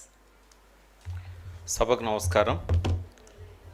ఈ పుస్తకం చూస్తుంటే 1997 జనవరి 12న తెలంగాణలో ఏం జరుగుతుందని చెప్పి జయశంకర్ సార్ రాసిన బుక్కు మళ్ళీ గుర్తొచ్చింది. తెలంగాణ నినాదం కూడా భావజాల వ్యాప్తి, ఆందోళన, రాజకీయ ప్రక్రియ. ఇది జయశంకర్ గారు అంబేద్కర్ గారి కొటేషన్ అయిన బోధించు సమీకరించు పోరాడు దాన్ని తెలంగాణకు అన్వయించారు. నరహరి గారు రాసిన ఈ పుస్తకం కూడా ఇదొక రాబోయే కాలంలో